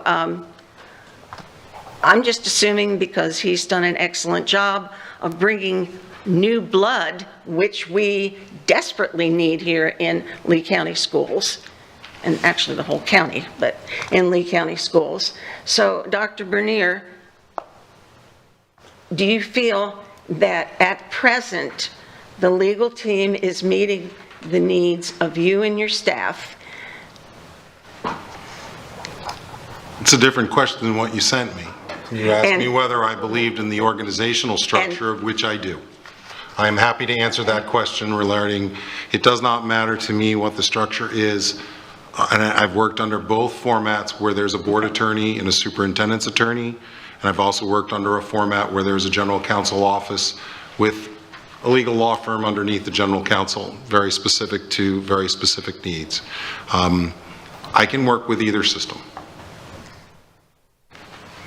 Okay, so yes, you're very right. I changed it a little bit, and I apologize for that. So in other words, you don't have a problem with the organization, and I'm going to assume that you don't have a problem, and this will be the end of my comments, with recommendations that you have put forth for new, I guess, under your administration. I think we've just had one new hire, I believe. I'm not positive, so. That's correct. We've had one hire since I've been here. We placed it under my purview for the hire based upon your comments earlier that the board really has 3 employees. They have a superintendent, they have a general counsel, and they have an auditing firm. Okay, thank you. Those are my comments. Thank you. Ms. Fisher? Yes, thank you. Back to discussion on the motion about the board imposing a moratorium on all administrative, organizational, and personnel changes to legal services. I believe that ongoing monitoring is important when it comes to our board attorney, and as Superintendent Bernier said, legal services serves the staff. Right now, according to CNBC, job openings in 2002 July were over 1 million, well nearly double the amount of available workers. So we are not the only people who are experiencing turnover, where people are choosing to work at home or different modes of work, which came to us the last 2 years with the pandemic, et cetera. So I would be reluctant to opposing a moratorium, because the work of our legal team is important. The work of the district has to continue and recur every day. I know we have had turnover in other departments. We're in a situation, a change of flux. We're short of staff across the board. So that being said, I think that we continue to get information from our legal team that is necessary, and the work has to go on. So although I agree with monitoring and being informed of the work of the legal team, I would be reluctant to impose a moratorium at this time. And if I may, I went back and I looked at August 17th. I read everything. I watched the whole meeting. We actually, and this is about way of working, it's not about individuals, so I want to just make sure that that's clear as well. And when I watched that, on August 17th, 2021, it was stated in a year from that date, time certain, that we would come back here and reevaluate and do all the measurements that was stated here: the quality of legal services, meet the district staff, superintendent, board's needs, cost effectiveness. I mean, it's all listed on that meeting, that we would come back a year from that date to discuss all of this. If you look at the organizational chart, and I know Ms. Vaughn loves organization charts, she loves those. When we're looking at those charts, the last chart that we have that I could find was August 17th for the legal department. And on that, when I looked at that, it is not correct the way it's written. So that's something that we definitely need to address and make sure that that is squared away, because as it stands right now, we have a staff attorney who's still underneath of the chief executive officer, which is the superintendent. We have, there is no coordinator of equity listed on here at all, which is another part that we need. So we have to correct this organizational chart to match what we are hiring for. Because as it stands right now, we have our general counsel, 2 assistant board attorneys, and a paralegal, period. That's on this side. It's still separated. So if we're going under the assumption that it's all one legal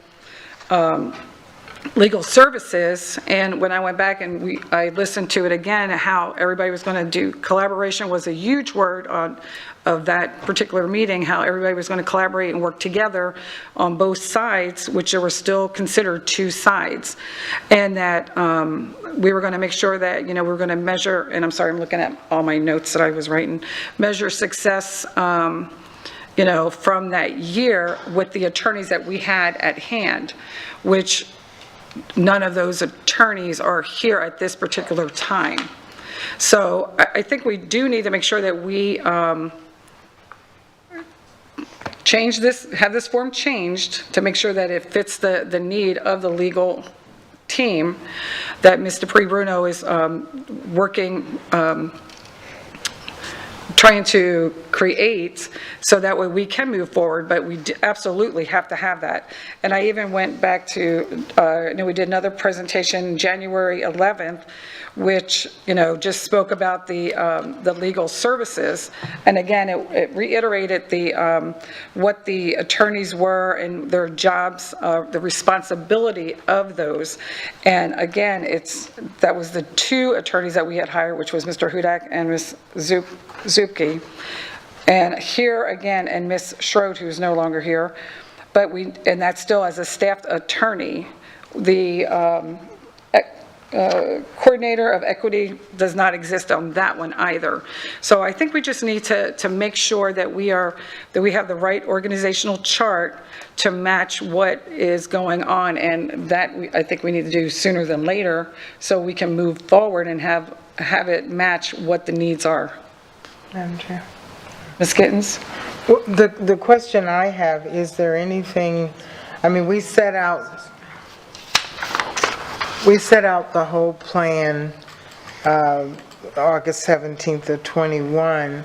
Is there anything in the process or procedures that addresses if there are staff changes? And I don't know if that's in there, because basically the whole staff has changed. So to follow through on what we said, evaluating the process and efficacy and all of that, it's impossible if the staff is all flipped around and changed. So maybe we need to look at adding something in our process that if this happens, we do this, or we review that. So anyway, that's what I'm saying. No, thank you for that, Ms. Gittens. And Ms. Patrica? So, Ms. Morgan, when you discussed this afternoon, I was thinking about the grand jury report at the same moment that you lifted it up. Because my concern in having read that and seeing the quotes that existed in the superintendent's evaluations versus what was said at the board table, there was not a lot of alignment there. And as I look at the evaluations that have occurred here of this board, from this board, of legal, what was written on the paper does not remotely come close to matching what was said out loud at the table. And so I think that needs to be addressed, and I think the forum that you're suggesting would address that. Really what I see you asking for is the legal department currently meeting the needs of staff? And I am not going to put Dr. Bernier on the spot and ask him to address that question right now, because I think that's more appropriate for a work session for the board, so that data can be brought forth to show, yes, it is. And if legal services are meeting the needs of staff, how can we as a board support that? If legal services is not meeting the needs of staff, what changes can we put in place? How can we fix that? And what time frame will be used to come back and reassess and reevaluate? I believe that's our job. As a board, I believe that's our job. In terms of why have people left the district, Ms. Fisher, you indicated that more people are working at home, but is that the case here in Lee County? Like an article in a national news source doesn't necessarily address what's occurring in Lee County, and I think that if we were to have a discussion, we could find out trends or information or data that came out of exit interviews that occurred with legal staff, so that we as a board could address that as well. Not going to put anybody on the spot here today, not going to ask for these questions to be answered, but I do think it's important for us as a board to have this discussion, and I will be supporting your motion. Ms. Vaughn? Okay, well, I want to succinctly say 3 things and then add something.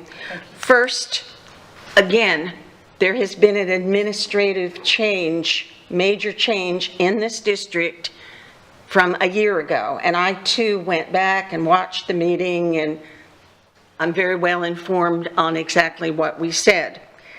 Secondly, a year or so ago, we entered, let's say we entered the new year. We entered 2022 with a sense of optimism that this would be a better year in terms of a hiring pool.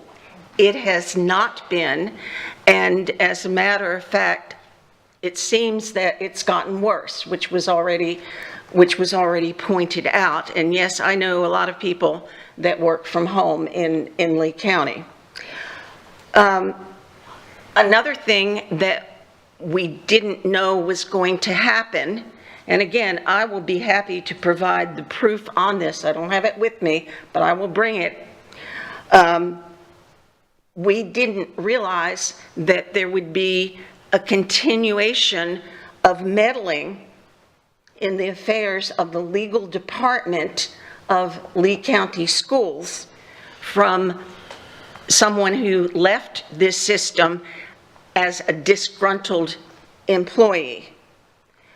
And so I will not be supporting the moratorium, and I'm going to add, because I originally said there's a lot to unpack, Ms. Morgan brought in that grand jury report during our briefing and pointed out the members of the board who were dismissed, relieved of their duties by the governor because they weren't doing their duty. So what I'm connecting here is that apparently somehow Ms. Morgan thinks that we as a board might have the same fate as those 4 people in Broward County because somehow we're not doing our due diligence. I'm sorry, what happened to the due diligence for the past 3 years over things like contracts that never should have been passed, audits that were voted down, et cetera, et cetera? Some of these things were mentioned by Ms. Giovanelli during the briefing. So all of a sudden, oh, we're going to get removed by, well, I don't care, I'm removing myself. But, oh, well, Governor DeSantis is going to remove us. We're not doing our due diligence here. We're not following through. We're derelict in our duty. How did that become such a pressing issue about this one thing all of a sudden when for 3.5 years there were plenty of very specific things that were never, ever voted on by the majority of this board? I find it extremely hypocritical. I also find it part of a plan, perhaps, by a couple people on this board that never did like our selection of board attorney. And I want to also remind you, if that's the direction that this is going, there is still a case pending. And that was brought up, I believe, a couple months ago when this was first brought up. So to me, this is just another little curve in the road. Didn't get to do it this way, so let's do it. Moratorium. Those are my comments. Thank you, Ms. Vaughn. Oh, Ms. Giovanelli. I haven't had a chance yet. Thank you. Okay, so I will not be supporting this motion. I think we need to be moving forward with allowing Ms. Dupree-Bruno to continue her hiring and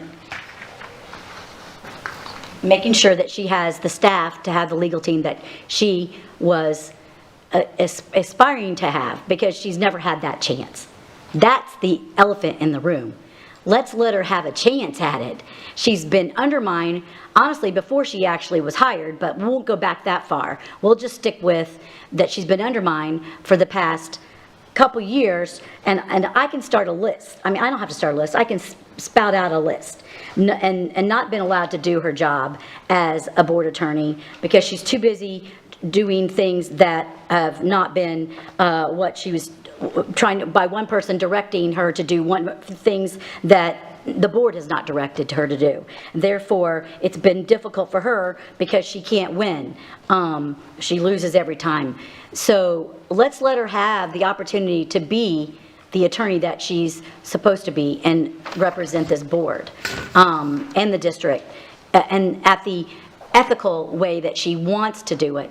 She's not been allowed to sometimes and been strapped by, obviously there's different opinions of law, and some people try to undermine that even within what she's trying to do and just representing the district and the board properly. So let's just go down the list, because I do think we need to have the conversation of what this board has been derelict on our duties. And I'm saying our because we are a board. And so even though when I voted no on many of these things. Number one, we have a roof in Bonita that went over $1 million that was installed improperly. A huge mistake that we never addressed, and that we just let it go and just hired another contractor to fix the original problem. So that's over $1 million. We had a litigation with 2 employees that resulted over $1 million. One got $250, one got $750. And reinstatement. We were supposed to give them their job back. So I don't know, and that ironically, the board attorney didn't even know about it till it got all the way to mediation. She knew nothing about it until a mediation. That's a very long ways to know nothing about it. That's because the staff attorney did not tell her about it, nor did this board member know about it at the same time she found out about it. So that's just an example of her not being able to get the information to do her job adequately and represent the board properly. Let's talk about quadruple A school. We bought a lot to build a school on Block Lane. Oh, but that's not where somebody wants to build the school anymore. We purchased it, we hired architect, and they're gonna get a design of it. That was millions of dollars as well wasted that went out the window because the board didn't even decide on this. Staff decided this because we never even voted. And I'll take that one to the grave. I guess the staff decided they liked Three Oaks better. Them and the Village of Estero did. They liked it better. So they went and we jumped over there, abandoned Block Lane, and went to Three Oaks property that was listed for sale. And we had an offer on it, but that wasn't disclosed to the board either. Well, not to this board member. I can't say, because I know board members were getting information that not every board member receives the same information. It's prior administration. I want to make sure that disclaimer's out there. We didn't even vote as a board to leave Block Lane and go to Three Oaks. That's a derelict of duties. Now, that's not on the board attorney. In fact, she came in the tail end of that one. So that can't be the board attorney's fault. The list can go on. I already mentioned things earlier. That has nothing to do with the board attorney. So let's let the board attorney and their staff do their job and allow them to, where they don't have to keep looking over their shoulder, worrying about what axe is going to drop tomorrow or next Tuesday's meeting. And I think that we'll have more productivity from that department when it's actually functioning as it's supposed to be. She was undermined from day one from the prior staff attorney, and we all know that. We witnessed it ourselves. We saw it in a board meeting, and I was in shock how unprofessional it was. And I looked over at her and she was surprised by it. Actually, very surprised, had no idea, clueless. Is that her fault or is it this board's fault? Just saying. So I say, let's do what we voted to do in August of 2021 and stop this silliness, and let's also have a meeting and talk about our derelict of duties and how we got here. And that has nothing to do and is not onus on this board attorney. And I think that we'll see a lot of things change and things will be different than they were in the past year if we can stop the undermining from another district and attorneys within the district that were undermining her by sharing information with staff and other employees and board members individually. So I will love to make a motion tonight to move forward with our legal department as approved by this board on August 17th, 2021. And then we can reevaluate that and set goals, and we can have that discussion, and I'm okay with that. But no moratorium. She needs the staff and the district needs these attorneys to get the work done, and I don't want to be in the way of that. We do have a motion on the floor that was given by Ms. Morgan. So we need to finish this. Thank you, Ms. Giovanelli. Sorry. But we're going to go back to Ms. Morgan and then Ms. Gittens. So I just want to respond to a couple of things that have been said. First of all, dereliction of duty in the past is not an excuse for failing to do our job moving forward. This is not about, this is not about the, my fear of being removed from office. It is about the grand jury report was a reminder of what our job is and what is expected of us as constitutional officers. I want to make it clear that I never have, in the entire time Brian Williams worked in this district, I never had a personal conversation with him. I never had a professional conversation with him. I have not had a personal or professional conversation with him since he left. This is, for me, I'm just really disappointed in the, I understand we need a legal team. I agree we need a legal team. I agree that we need staffing for the legal team. I'm just really disappointed in the low expectations we have for the kind of people that we're bringing in, and I'm afraid that if future hires will just continue to be more legal aid, more general practice, more family practice lawyers. We need people who can do government contracts and grants, procurement, construction. We have all bonds. We have all kinds of things outside the arena of just meeting the needs of students and their families. And I'm just really concerned that we're overly concentrated in terms of skill set, and we're basically using, it's a legal team on training wheels. And I'm very, very concerned. And I do believe we have an obligation to ask staff before we hire any more people in the legal department, whether or not the change in legal services, because the process that has been used by, the process that's being used by the legal department to process documents has changed. And it has had an impact on staff. And we have to ask the question, is this process better? Or has it slowed things down? Has it delayed work being done? So I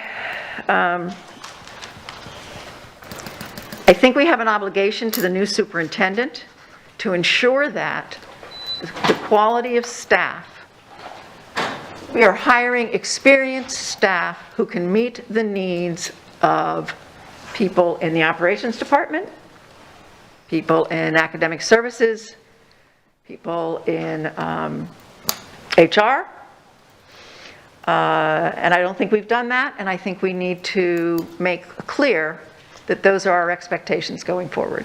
So I'm sorry, I know I'm wearing you out, and I'll stop right there. Ms. Gittens, then Ms. Okay, couple of points.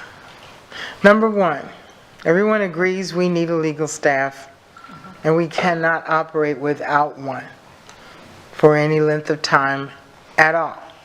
As litigious as this board has become, we cannot go without a legal team. And I believe everyone agrees with that.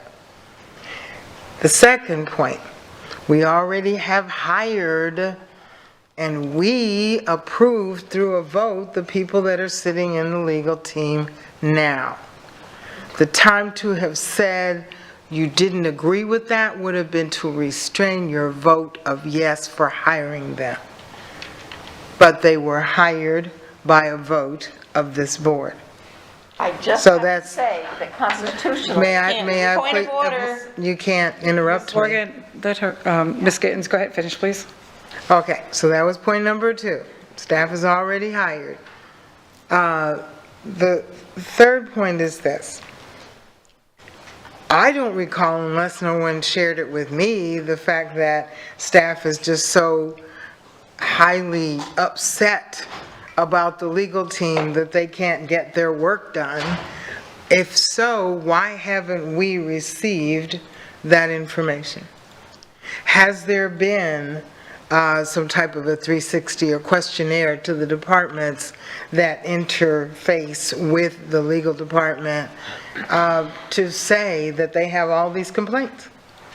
I haven't seen them, and maybe it was just kept from me, but I haven't seen it.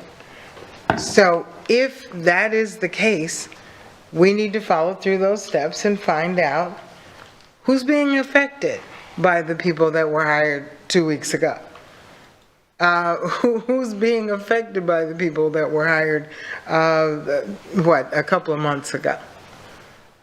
We cannot keep people here that don't want to be here.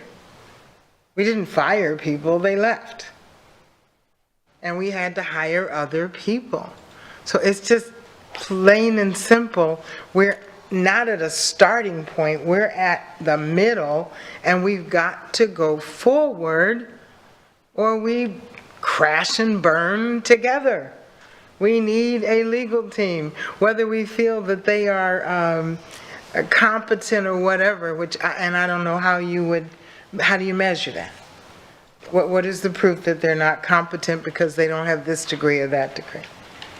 So I just, honestly, I had to say that because I just think we need to stop and look at this on a realistic basis. What we need, who we have, the job that has to be done, and move forward. Thank you. Okay, I am going to go ahead and, I know Ms. Fisher had her hand up, and then I'm going to do one more round with Ms. Fisher, then Ms. Patrica, and then Ms. Giovanelli. Ms. Fisher, please. Yes, so I just want to say that the board is responsible for its 3 employees, the superintendent, the board attorney, and the auditor, period. The day-to-day administration of the district and the evaluation of all other employees is done by the superintendent and his designated staff. And again, I'm just going to repeat that I would be reluctant to having a moratorium on any changes to legal services when it's a work in progress. There is progress being worked every day. I have gotten more information than ever before when I've been on the board from legal services. We have grown. We have had an increase in legal matters. So there are so many variables here that I think, although we need to continue to monitor and make sure that we as a board are doing our responsibility, I think that we need to let legal services do their day-to-day job, because I think, as Mrs. Gittens said, we can't function without them right now. And thank you. Thank you. Ms. Patrica, and then Ms. Giovanelli. I just wanted to say that in terms of the hires that have been made, significant concerns have been raised at the table prior to those hires by some of the people who are making the positive, supportive comments here. So that's a little surprising. We don't have the ability statutorily to deny the recommendation of a hire by the superintendent unless minimum qualifications are not met. And there were a lot of comments by board members about minimum qualifications being met but lack of satisfaction with experience. So do you need to jump in? I just want to make sure your microphone is. It is. It is. Okay. Ms. Morgan, I wonder if you would be willing to remove your motion from the table if the board agrees to workshop this item ASAP. If we could perhaps have, through the superintendent, ask Dr. Savage to... Dr. Bernier. Through the superintendent, ask Dr. Savage to give us that thing again with this as an item on it, you know, the list of things that we had to, do you understand what I'm saying? I'm sorry, I'm not being very articulate about it. Workshop topics. It's your list of workshop priorities. Thank you. I'm hearing from your colleagues, Ms. Morgan, that there is a sense that this is an important thing for us to do, but I'm hearing a resistance to a moratorium. So if we can all agree that that this is something that needs to be discussed quickly because new hires are coming on board. Our legal services are the needs of staff being met? If so, great, how can we support that? If not, how can we direct the board attorney to improve upon that? I think we can accomplish that in a workshop if we agree to prioritize it. Those are my comments. Thank you. Thank you. And Ms. Giovanelli? I would be open to workshopping this item, but I don't even see how we do that until she can get the staff that, and I say she, but actually Dr. Bernier, it would be his employee as well, to get the staff needed to be able to see how this is going to function.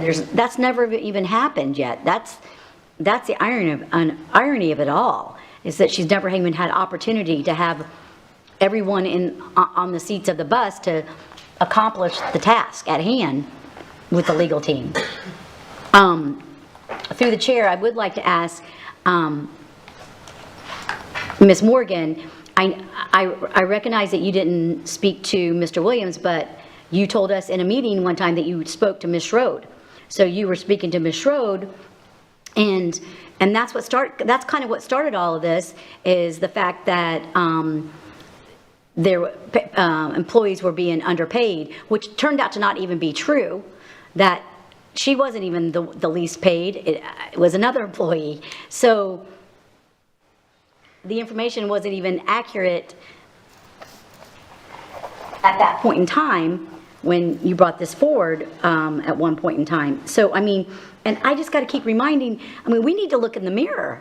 I just don't even understand how we keep wanting to talk about having meetings to talk about what somebody else needs to do when we're not doing what we're supposed to be doing.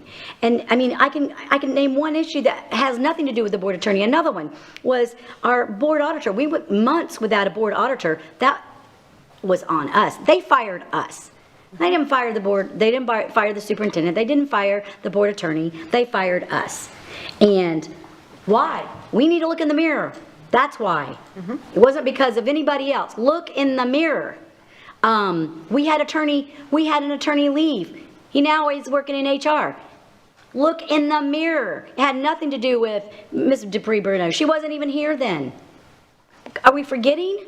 Are we really forgetting? How about the fact that we didn't address issues when they happened with whistleblowing and all these? I mean, I named them earlier, and I'm not going to dwell on them, but I mean, we had a Sunshine case that we lost. It wasn't even her fault. That wasn't her fault. Look in the mirror.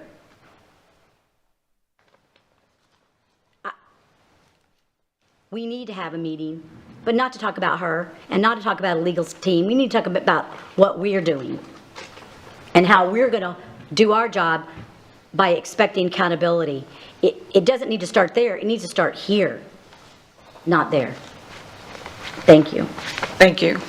And I have to agree that we, again, with this organizational chart, we need to have that so that way it addresses the legal department, I'm not speaking on an individual, but just so the legal department is set up the way that it needs to be set up by an organizational chart, and not the old one that does not explain how it's supposed to be. So whatever is needed, it needs to be on this organizational chart so that way we can move forward and the legal department services can be as it needs to be. And I think we need to do that as quickly as possible, because the last thing it was, we were going to adopt the Pinellas County model, but this has changed, so we need to make sure that this is what we need. However this chart needs to look, we need to make sure that it's appropriate and that one is not under the superintendent. It is where it needs to be, and the coordinator needs to be added to this chart. So that way, as we move forward, we know who everybody is and where they need to be at. So I think that needs to come sooner than later. I'm sorry, Ms. Giovanelli. I'm sorry, for one more thing I wanted to say was, I mean, really, if we keep having meetings like this, what attorney wants to come and work for us? When we keep doing this, really, who who does? I mean, have we thought about that? It's not because we're operating like a well-functioned board. Thank you. And again, I'm going to keep saying it, it's the way of work, not the individual's way of work, and what we need to, how we need to have this organized. Ms. Vaughn, and I think that's your last time. Okay. Yeah, and I think, Madam Chair, that when you're talking about the coordinator, I believe that's the position that Mr. Hudak was in, and then he moved from that position into the legal department. So that's why that's the way it is. But anyway, that's, I just wanted to say that. Frankly, I'm a little concerned that Mrs. Morgan chose to say that our legal department is a legal department on training wheels, but I guess I shouldn't be terribly surprised because it's analogous to how Mrs. Morgan viewed several of us when we came on the board, and perhaps still sees us that way.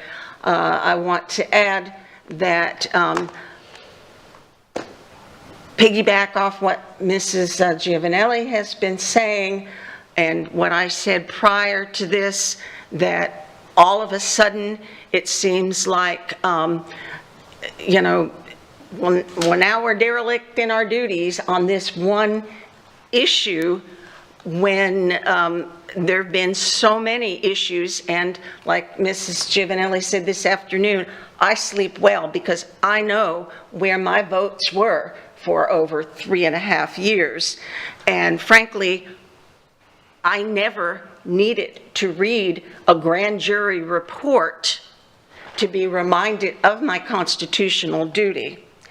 And finally, to pick up and respond to what Mrs. Morgan said, as a board, we have the obligation to our new superintendent to ensure that we have the best possible hires. No, we chose Dr. Bernier for one of the reasons was we trust his judgment.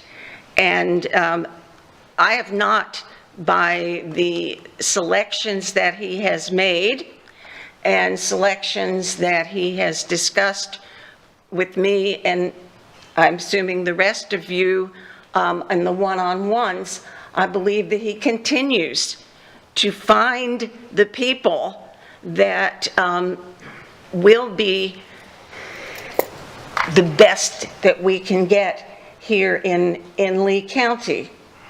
I have every confidence in that, but you know, sometimes, again, we have the this job market, we have our budget. I'm not sure what the market rate is on you know, maybe an attorney that another school district can afford to hire. But, you know, this is Fort Myers. This is not a metropolitan area. We're not Jacksonville or Miami or Tampa. This is Lee County. It's a different pool that we're pulling from. And it seems like our very top attorneys that are here, and I hope that didn't come out wrong, because we have some excellent attorneys here, but I'll bet that if they took a look at, you know, they took a look at the salaries we are able to offer versus their own success, their own firms, and all of that, they're not going to trade. I'd be very surprised. And so I would say our obligation is to support our superintendent in the searches, and you know, we may have to continue for a while to do that out of the district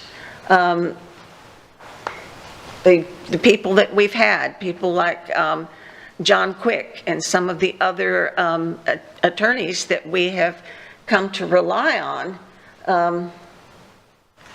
And hopefully, now that Dr. Bernier insists on these positions being advertised for more than 5 days, for 10 days, and if nobody turns up, then let's do it again, and let's do it again. I'm all for finding the top-notch people, but I'm not for a moratorium, and I'm not for criticizing and insulting the team that we have right now in the legal department.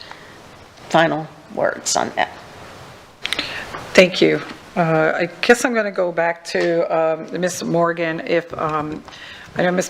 Patrica had asked you a question regarding your motion. So I will make a couple of comments and then I will talk about the motion. Thank you. This is about setting high expectations for the people we hire. Let's be clear. Dr. Bernier has not been involved in the hiring of the people for legal services. He's brought the recommendation forward. Now, if this board is going to tell Dr. Bernier that he has the ability to say to his colleague that he does not accept her recommendation based on the needs of his staff, then that is something, I think we can talk about. Dr. Bernier comes to us with resumes for people he plans to hire. He tells us if there are issues that he thinks are associated with a particular hire. He tells us if there are concerns that he has about a posting. We all know exactly what it is that he is doing when he is looking for staff, what the qualifications are, what the experience is. We don't have that experience. I think we need to have the same expectation for both of our employees when it comes to the recommendations they make for staff. Now, having said all of that, if the board is willing to conduct a workshop and have a real conversation about where we're going and how we're going there, I will remove my motion. Okay. Thank you. And I think that we are definitely looking forward to having that conversation moving forward. So thank you for that, Ms. Morgan. So the motion has been removed. Does it have to be seconded? And does that, Ms. Dupree-Bruno, does that need to be seconded, the removal? Or she can just, She the did maker her of it motion. can She remove it? withdraw it. Withdraw. Okay. Thank you. So the motion has been withdrawn at this time. And Dr. Bernier, we will work together to get something scheduled so we can get the organizational chart and everything on the list.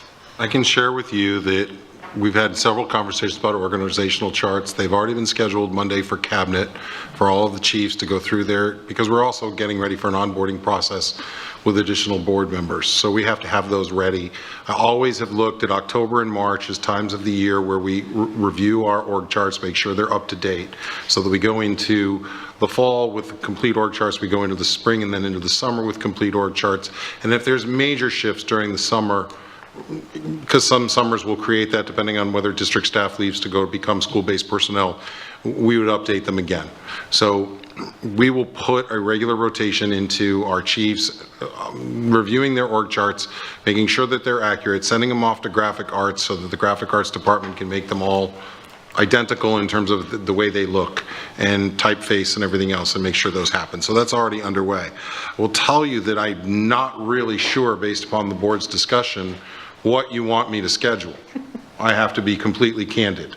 I've heard two very different approaches to what that meeting would be about, and I think we should probably take some time in one-on-ones to have some discussion about assessment of all employees, what I'm doing with my chiefs, what you're doing with me, what your plan is for Kathy Dupree-Bruno. I know she also meets with you. I think it would be vital for her to have those conversations with you as to what your expectations are for her assessment. She does have a pending 360. We are in the process of finishing that. We have a meeting, I believe, tomorrow We have Zoom meeting set up tomorrow to continue with that process.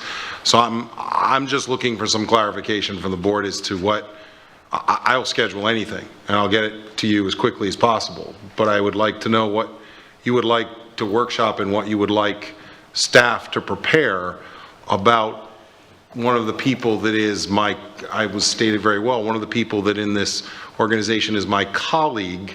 She is not my direct report. And that is, I believe that is understood, that she is not, that she is your colleague. However, the agenda is yours. And so, you know, we have to go through you to make sure that we have that, what is needed, what the board is asking for to be put on there. So I believe that part of that was we have to have the organizational charts, which we spoke about that. So that way it's matching the way of work, and we're not talking about individuals, it's the way of work. I keep on stressing that because it's not about a person, it's about a department. And so that is one of the things that I think, Ms. Patrica, you had mentioned. Please, could you repeat what you had mentioned? Because Is the legal department currently meeting the needs of staff to include the superintendent and his staff? If so, how can we support that? If not, what plans can be put in place to address this?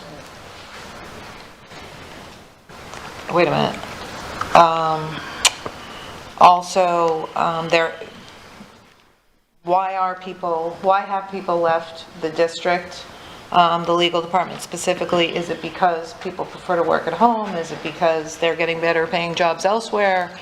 What were the results of the exit interviews that were conducted?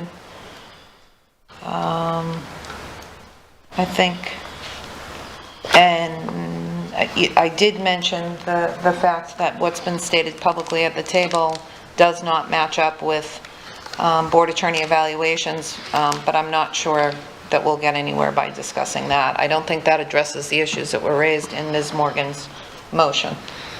Thank you. And then Ms. Giovanelli, I know you had stated some items with this as well.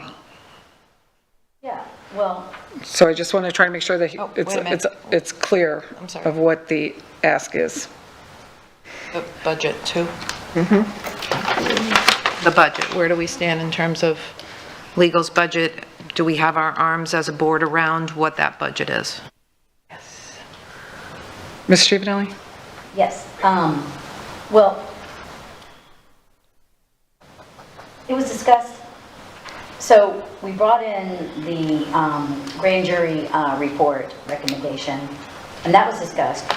So how do we bring that back in? Because I think our way of work, if we go back and look at that, our way of work might be a little more simplified. And, you know, I feel like the reason why most employees left, pretty much all, is because of the direction of the district that Ms. Bruno is taking us down, which is the road of ethical, listening to the people, and doing what the people say. And with that comes resistance. Resistance from the district and some members on this board. And I love the ethical policy and the whistleblower policy that she put in place. That took a long time to even get. And then when we got it, it was used against her and board members. So that had to be tweaked quite a bit. But at a point where we had to have these investigations that were honestly a waste of our money, because we as a board didn't look at the situation and address that. And we allowed for drama at the table about things that weren't even true, like that there was a law investigation being put on one of a public constituent that wasn't even true, unfounded, and it wasn't. I mean, it goes on. So how do we address that? Is what I guess the question is. How do we address how we're acting, the way of work? because we're not doing it. Thank you.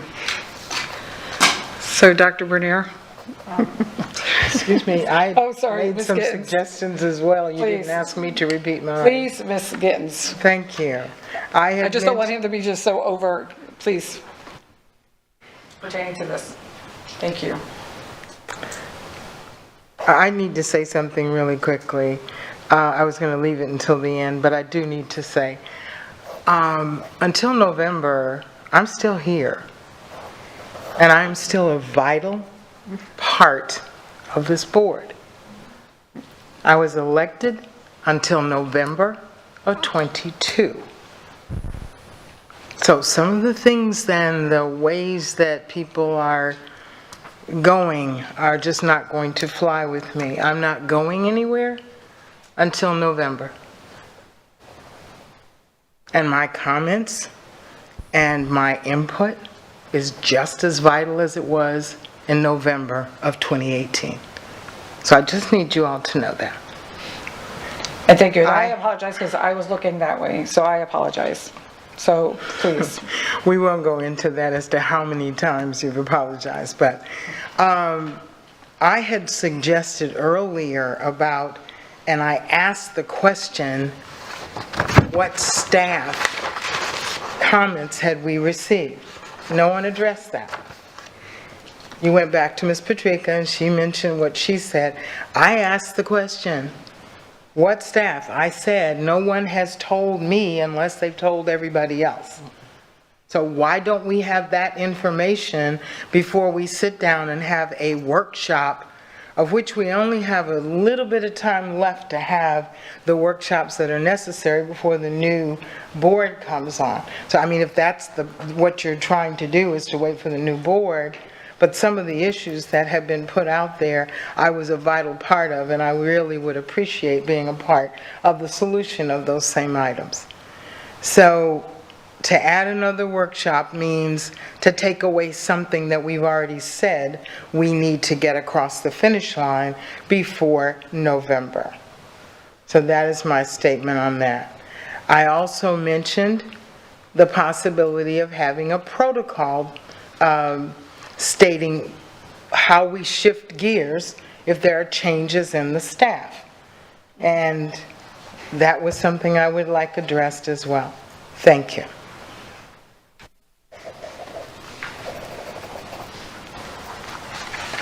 Is there anyone else? Ms. Vaughn? No, I had time for Okay. Thank you. And Ms. Patrica and I just want to ask if I can do my board member comments next, because I promised a constituent that I would raise an issue, and you all know I have a hard stop of 8:55, so I'm sorry, but... Thank you, Ms. Patrica. Dr. Bernier? Sorry, I'm coming Yes, back Madam to you. Chair. Do we have the gist of it? I have a lot of information that I will make sure that I circle back with you and we have a discussion. Thank you. I appreciate that. Okay. So seeing that has been withdrawn, Ms. Morgan, did you have any other comments? I have lots of comments, but I'll save them for our next meeting. Thank you. And does anyone mind if Ms. Patrica goes second? Because she is going to be leaving. Is that okay with the, okay, I just want to make sure I'm asking everybody. Ms. Patrica. So regarding please. the GSAs, we all received an email about GSAs, and I wanted to, if I could, direct some questions to the board attorney through the chair about students' First Amendment rights, how the existence and conduct of GSAs is protected not just by, and these are my impressions, I may be very wrong, but it's my understanding that students have a First Amendment right to form and engage in the activities of GSAs, and that there is some statutory protection for that as well. And the creation of student-led religious groups receives the same protection as a student-led GSA. Is that accurate legally, number one? Number two, do all parents have to sign a permission slip for all activities that our students do through their schools, including a GSA? Those are the questions that I can remember right now. I'll pull up the email and tell you if there are others, please. Mr. Pre-Bruno? Thank you, Madam Chair. 20 USCA Section 471 is a federal law. It is basically the denial of equal access prohibited, and it specifically refers to these types of situations.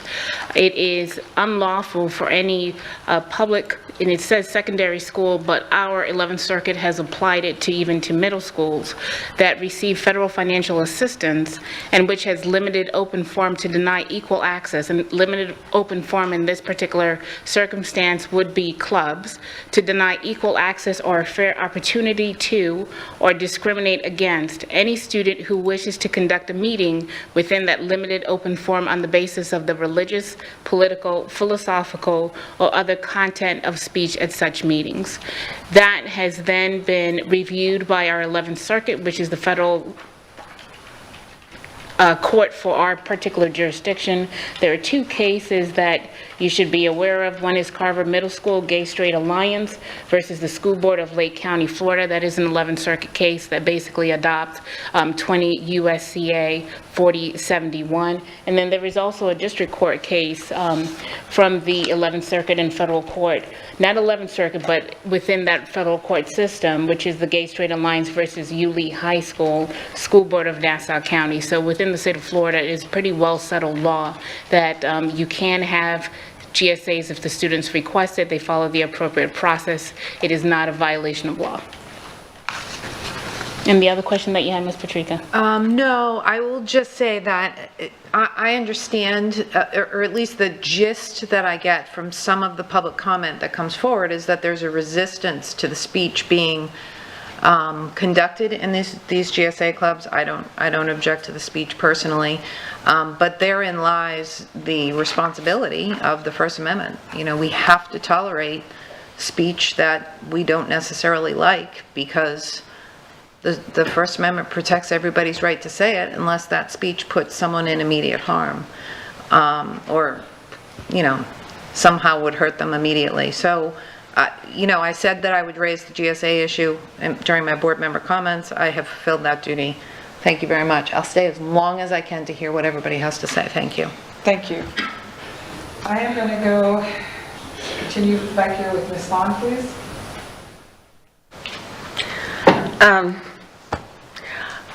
I think the only thing, I had a few other notes, but I did want to share my experience with a GSA group at Estera High School. I went there a year ago. I know the lady who's, I'm not sure if, I guess sponsor would be the right term.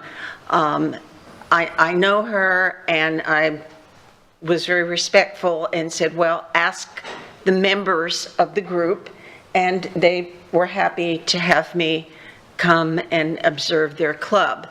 And I'm not sure what kind of mental images go through the heads of some of you, and I have no idea what Mr. Roper was talking about with that kind of frightening looking.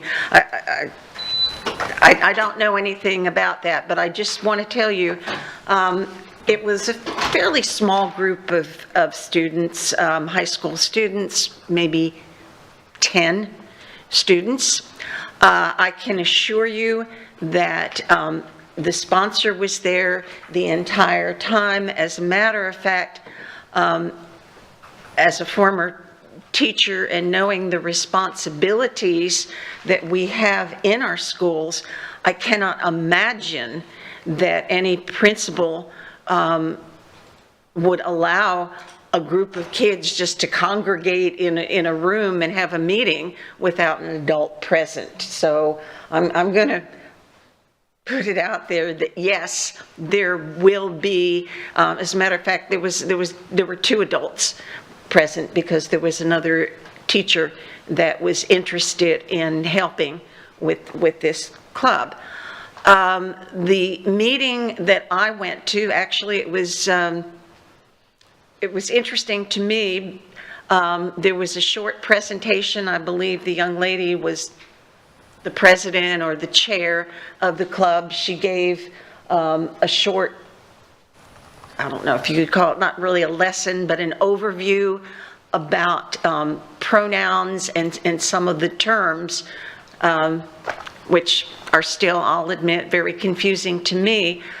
And I think a lot of people think, oh, this is just for those who identify as LGBTQ individuals. No, it's not. It is also for those people that support this this particular group or have, you know, whatever kind of interest.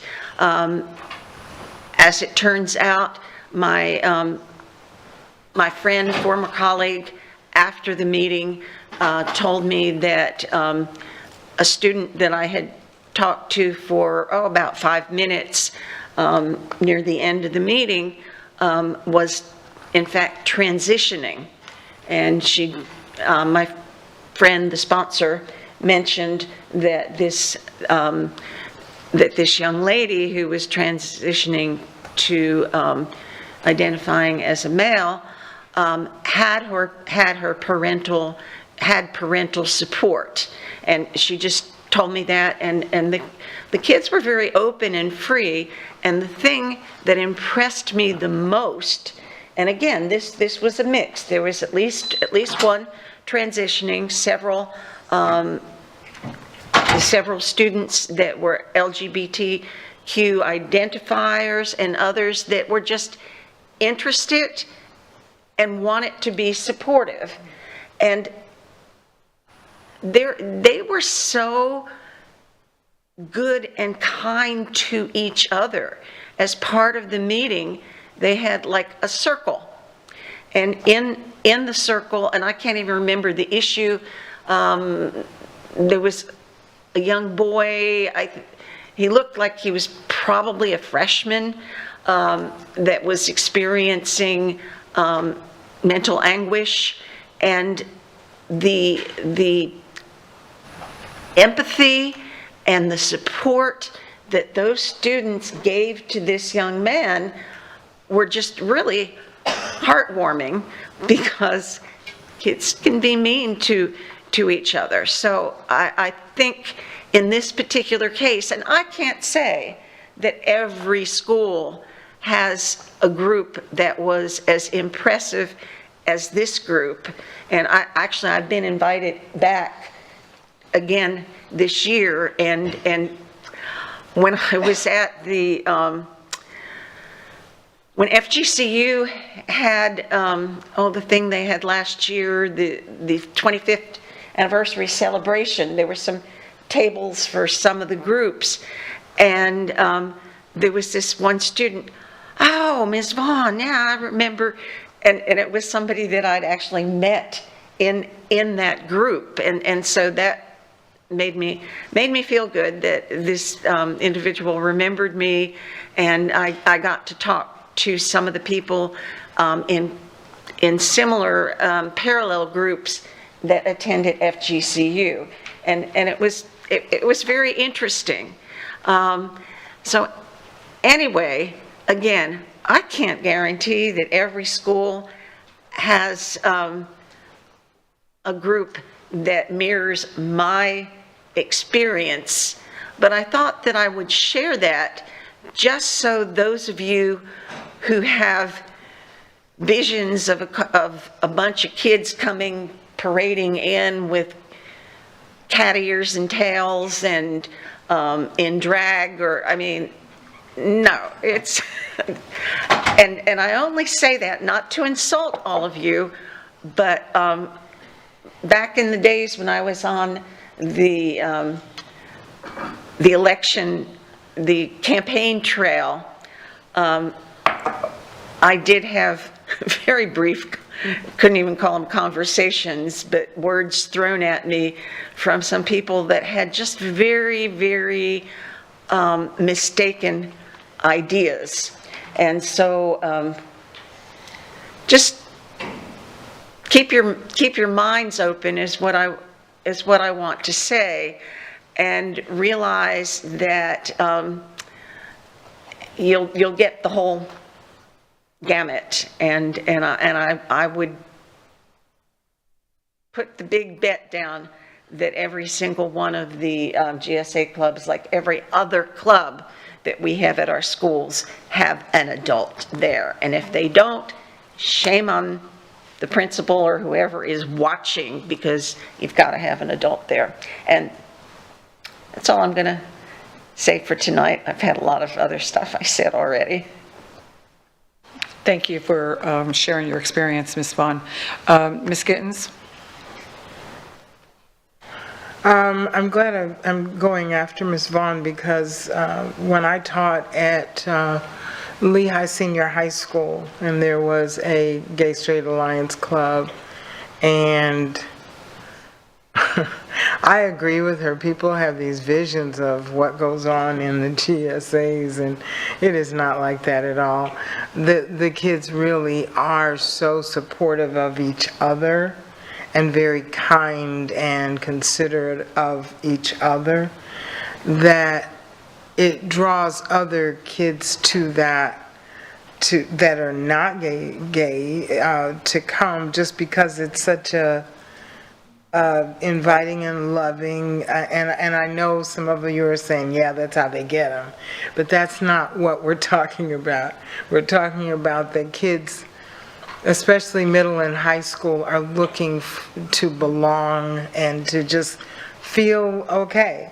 And the one that was at Lehigh Senior, I don't recall them having a lot of presentations and speeches, and I mean, they played games and music and had food, and they had a little meeting to talk about what they were going to do for activities or that type of thing. I too was appalled at the flyer that you had. I don't know where you guys get some of the things that it's like we have all of these schools and suddenly there's this one, and you're able to find this one out of all of the things that are going right. It baffles me, but anyway, but if it's going on in one, just don't assume that that is everyone. Don't assume that because this flyer says this over here that everyone is that way. And Ms. Vaughn is very, very correct. If you work in a school, and the superintendent and everyone else in here will back this up, you cannot leave a room of kids. They cannot meet by themselves. So you end up with kids begging you, oh, miss, will you please sponsor our club? You know, we want to have a hacky sack club and we can't find a sponsor. Would you please sponsor our hacky sack club? And basically all you do is sit there while they play hacky sack, but they have a sponsor because they must have an adult present. So there's not the time that the kids are just in there doing all these nefarious things. I just wanted to add that. And I have visited other clubs, and I think sometimes kids just want to be kids, and they just want to, play games and eat cookies and soda and just be together and feel not pressured or judged or bullied by the fact that they walk a certain way or talk a certain way. And I've seen those groups that are just kids, just being themselves. I don't really have anything else to say except to remind you, and I will remind you at every meeting, that I am here until November. And thank you. Thank you, Ms. Gittens. Mr. Trick already went. Ms. Giovanelli, please. I just have a quick statement, real quick. As a wife of a local police officer, I was very troubled over what occurred at the Estero High School. The phrase, "back the blue," was painted on a parking spot by a senior, only to be painted over by the school staff. The Lee County School District most certainly backs the blue, as we are in a partnership with our local law enforcement officers. I would like to thank the senior for choosing a phrase that supports our local law enforcement and say that I am truly sorry for what occurred and was disturbed by the manner in which the spokesperson for the district resorted to blaming her versus committing to investigate and rectify the situation. Unfortunately, it was a missed opportunity. This could have been used as a teachable moment for our students and for the community, as well as our law enforcement and parents and staff. Are we really showing freedom of speech? Are we picking and choosing what can be spoken? This really concerns me. Tonight, I would like to ask some questions which occurred to me, why the phrase was painted over, and why I'm not satisfied with the statement made by the district or the misinformation that was given to the media. I'm requesting that the following 5 questions be answered, that I will be given the opportunity to ask these questions as well. And these are just really food for thought. Were adults/school staff present in the parking lot when the seniors were painting these spots? Was a student contacted by the school before her slogan was painted over? How many parking spots were painted over? Is the phrase "back the blue" allowed on clothing, backpacks, etc. at school at Estero High School per dress code? Who gave the instruction to paint over the statement "back the blue"?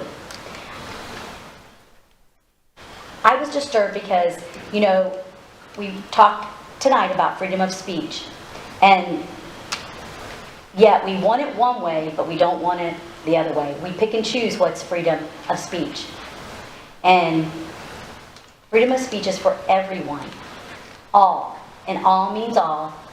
And I will, as I sit here tonight, I will always represent all children, no matter what. Thank you. And Ms. Giovanelli? I'm done, thank you. Okay, thank you. Ms. Fisher? Yes. Thank you, and I'll be brief. Thank you, Ms. Giovanelli. First of all, I want to say thanks to Cadet Colonel Lisa Martinez for being with us this evening and for her statements, sharing information from the student perspective. I also would like to recognize the Cape Coral High School Jazz Band under the direction of Ed Ortega. It was very good and always a nice way to start the meeting. I just want to once again recognize the phenomenal work to support academic progress, secure additional funding for schools, teach life skills, improve behaviors, and eliminate food insecurity being done by our Healthy Living Collaboration. That's food and nutrition services, environmental ed, competitive grants, and health education in partnership with UF-IFAS, CTE, ag programs, community gardens, etc. They really make a difference, and the people who are doing the work are phenomenal. Finally, I just want to thank our students, staff, and stakeholders for being a part of the Lee County School District team. Thank you. Thank you, Ms. Fisher. And I would just like to thank Lisa as well. She stepped in. We had another student who was supposed to participate with us this evening, and that's what she jumped in and was honored to come up here and sit down. So I really appreciate the fact that she did take her time to come and be a part of us. I also appreciate all the public comments of the people who came in today, and all of the comments of the board members this evening. And I actually have no other comments to make this evening. Mr. Bruno, do you have any comments? I do. I have 3 brief comments. I did hear from the audience that there was some concern about a Title IX guideline. I think it was referenced as Biden's Title IX guidelines from the U.S. Department of Education with the date of September 12th. I just want to provide some clarity. That date of September 12th is when public comments for that particular guideline is due. That's the final date. And it's my understanding that there's, if not over 100,000, nearly 100,000 comments thus far on those guidelines, and the Department of Education has to respond to each one of those guidelines. So September 12th is not the date that that regulation will become effective. The other thing is, I do want to thank, I think she's still here, Tammy Scott, who is our Neola liaison for academic services, and her team that gets up on Mondays at 7:30 in the morning to review these policies, and Dr. Spiro and his team. That's why we have these policies come to final fruition tonight. So thank you so much, Academic Services, for your support in getting these policies done, these fire policies, as you will. Excellent job.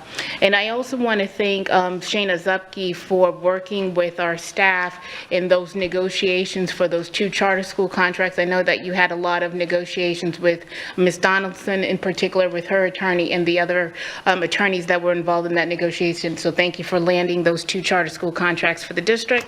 And that concludes my comments. Thank you. Thank you, Mr. Prebrino. Dr. Bernier. Just a few things, just to remind everybody about the town halls that begin on September 1st, September 8th, and September 15th. Really looking forward to being out at the elementary schools and engaging with the community. Yes, children are welcome. Children are the purpose of our work, so children are always welcome at the events. September 1st, a reminder to the board, originally we did have a work session planned for in between the 2 meetings, but since the meetings are back to back by how August ends and how September begins with the Labor Day holiday forthcoming, that September 1st work session has been canceled. It's not been postponed, it's been canceled. That being said, a reminder to all as we go into the weekend, both to our staff and our parents, it's a great opportunity to reconnect with our children over a 3-day weekend, set those expectations for school and for staff, an opportunity for them to relax and rejuvenate and be ready to go because we have a long haul once we get back from the Labor Day weekend. Lastly, I still want to make the statement that we stand by our law enforcement partners. This is what I said at the last work session, and the briefing today would be the last time I'd make this comment, but I really do appreciate everybody in law enforcement and what's transpired and what Ms. Giovanelli is asking about are excellent questions. We will get those answers to those questions, but I want to know that what transpired is not reflective of the overall belief of the school system and how we value our law enforcement partners. They are incredibly important to our safety, and they do amazing work day in, day out, whether they're a school resource officer, a person in our board meeting, or a gentleman or a lady patrolling the streets. Finally, I am remiss sometimes when appointing people and not recognizing the value of their family. I know both appointees tonight have very strong backgrounds and great support systems at home, and I just know that some of those people were present, so in case they are still listening and they've come up from their ice cream bowl, this is the opportunity for me to remind them. I have reached out via email to them to thank them and their families, but really important to understand the sacrifice that family members make for individuals who join the education profession, whether they're a bus driver, a teacher, or an assistant principal, or one of the executive staff. We're not home a lot. And our families know that, and they know our commitment to our children and sort of the calling that we bring to this profession. So I want to once again thank the team for their work and all of our team members within the school district of Lee County. I love when I got here the hashtag We Are Team Lee. We truly are. And we're blessed to have the individuals who work for us. So looking forward to closing out this evening and closing out the week, looking towards the holiday, and looking forward to getting all of you the answers to your questions. So we'll get those taken care of as soon as possible. Thank you, Dr. Bernier. Our next scheduled meetings of the board on Tuesday, September the 7th, there will be a board briefing at 1 p.m. followed by a special action meeting at 5:05 p.m. and a regular meeting at 6 p.m. At this point, having no other business to come before this body and seeing no objection, this meeting is adjourned and the time is 8:59.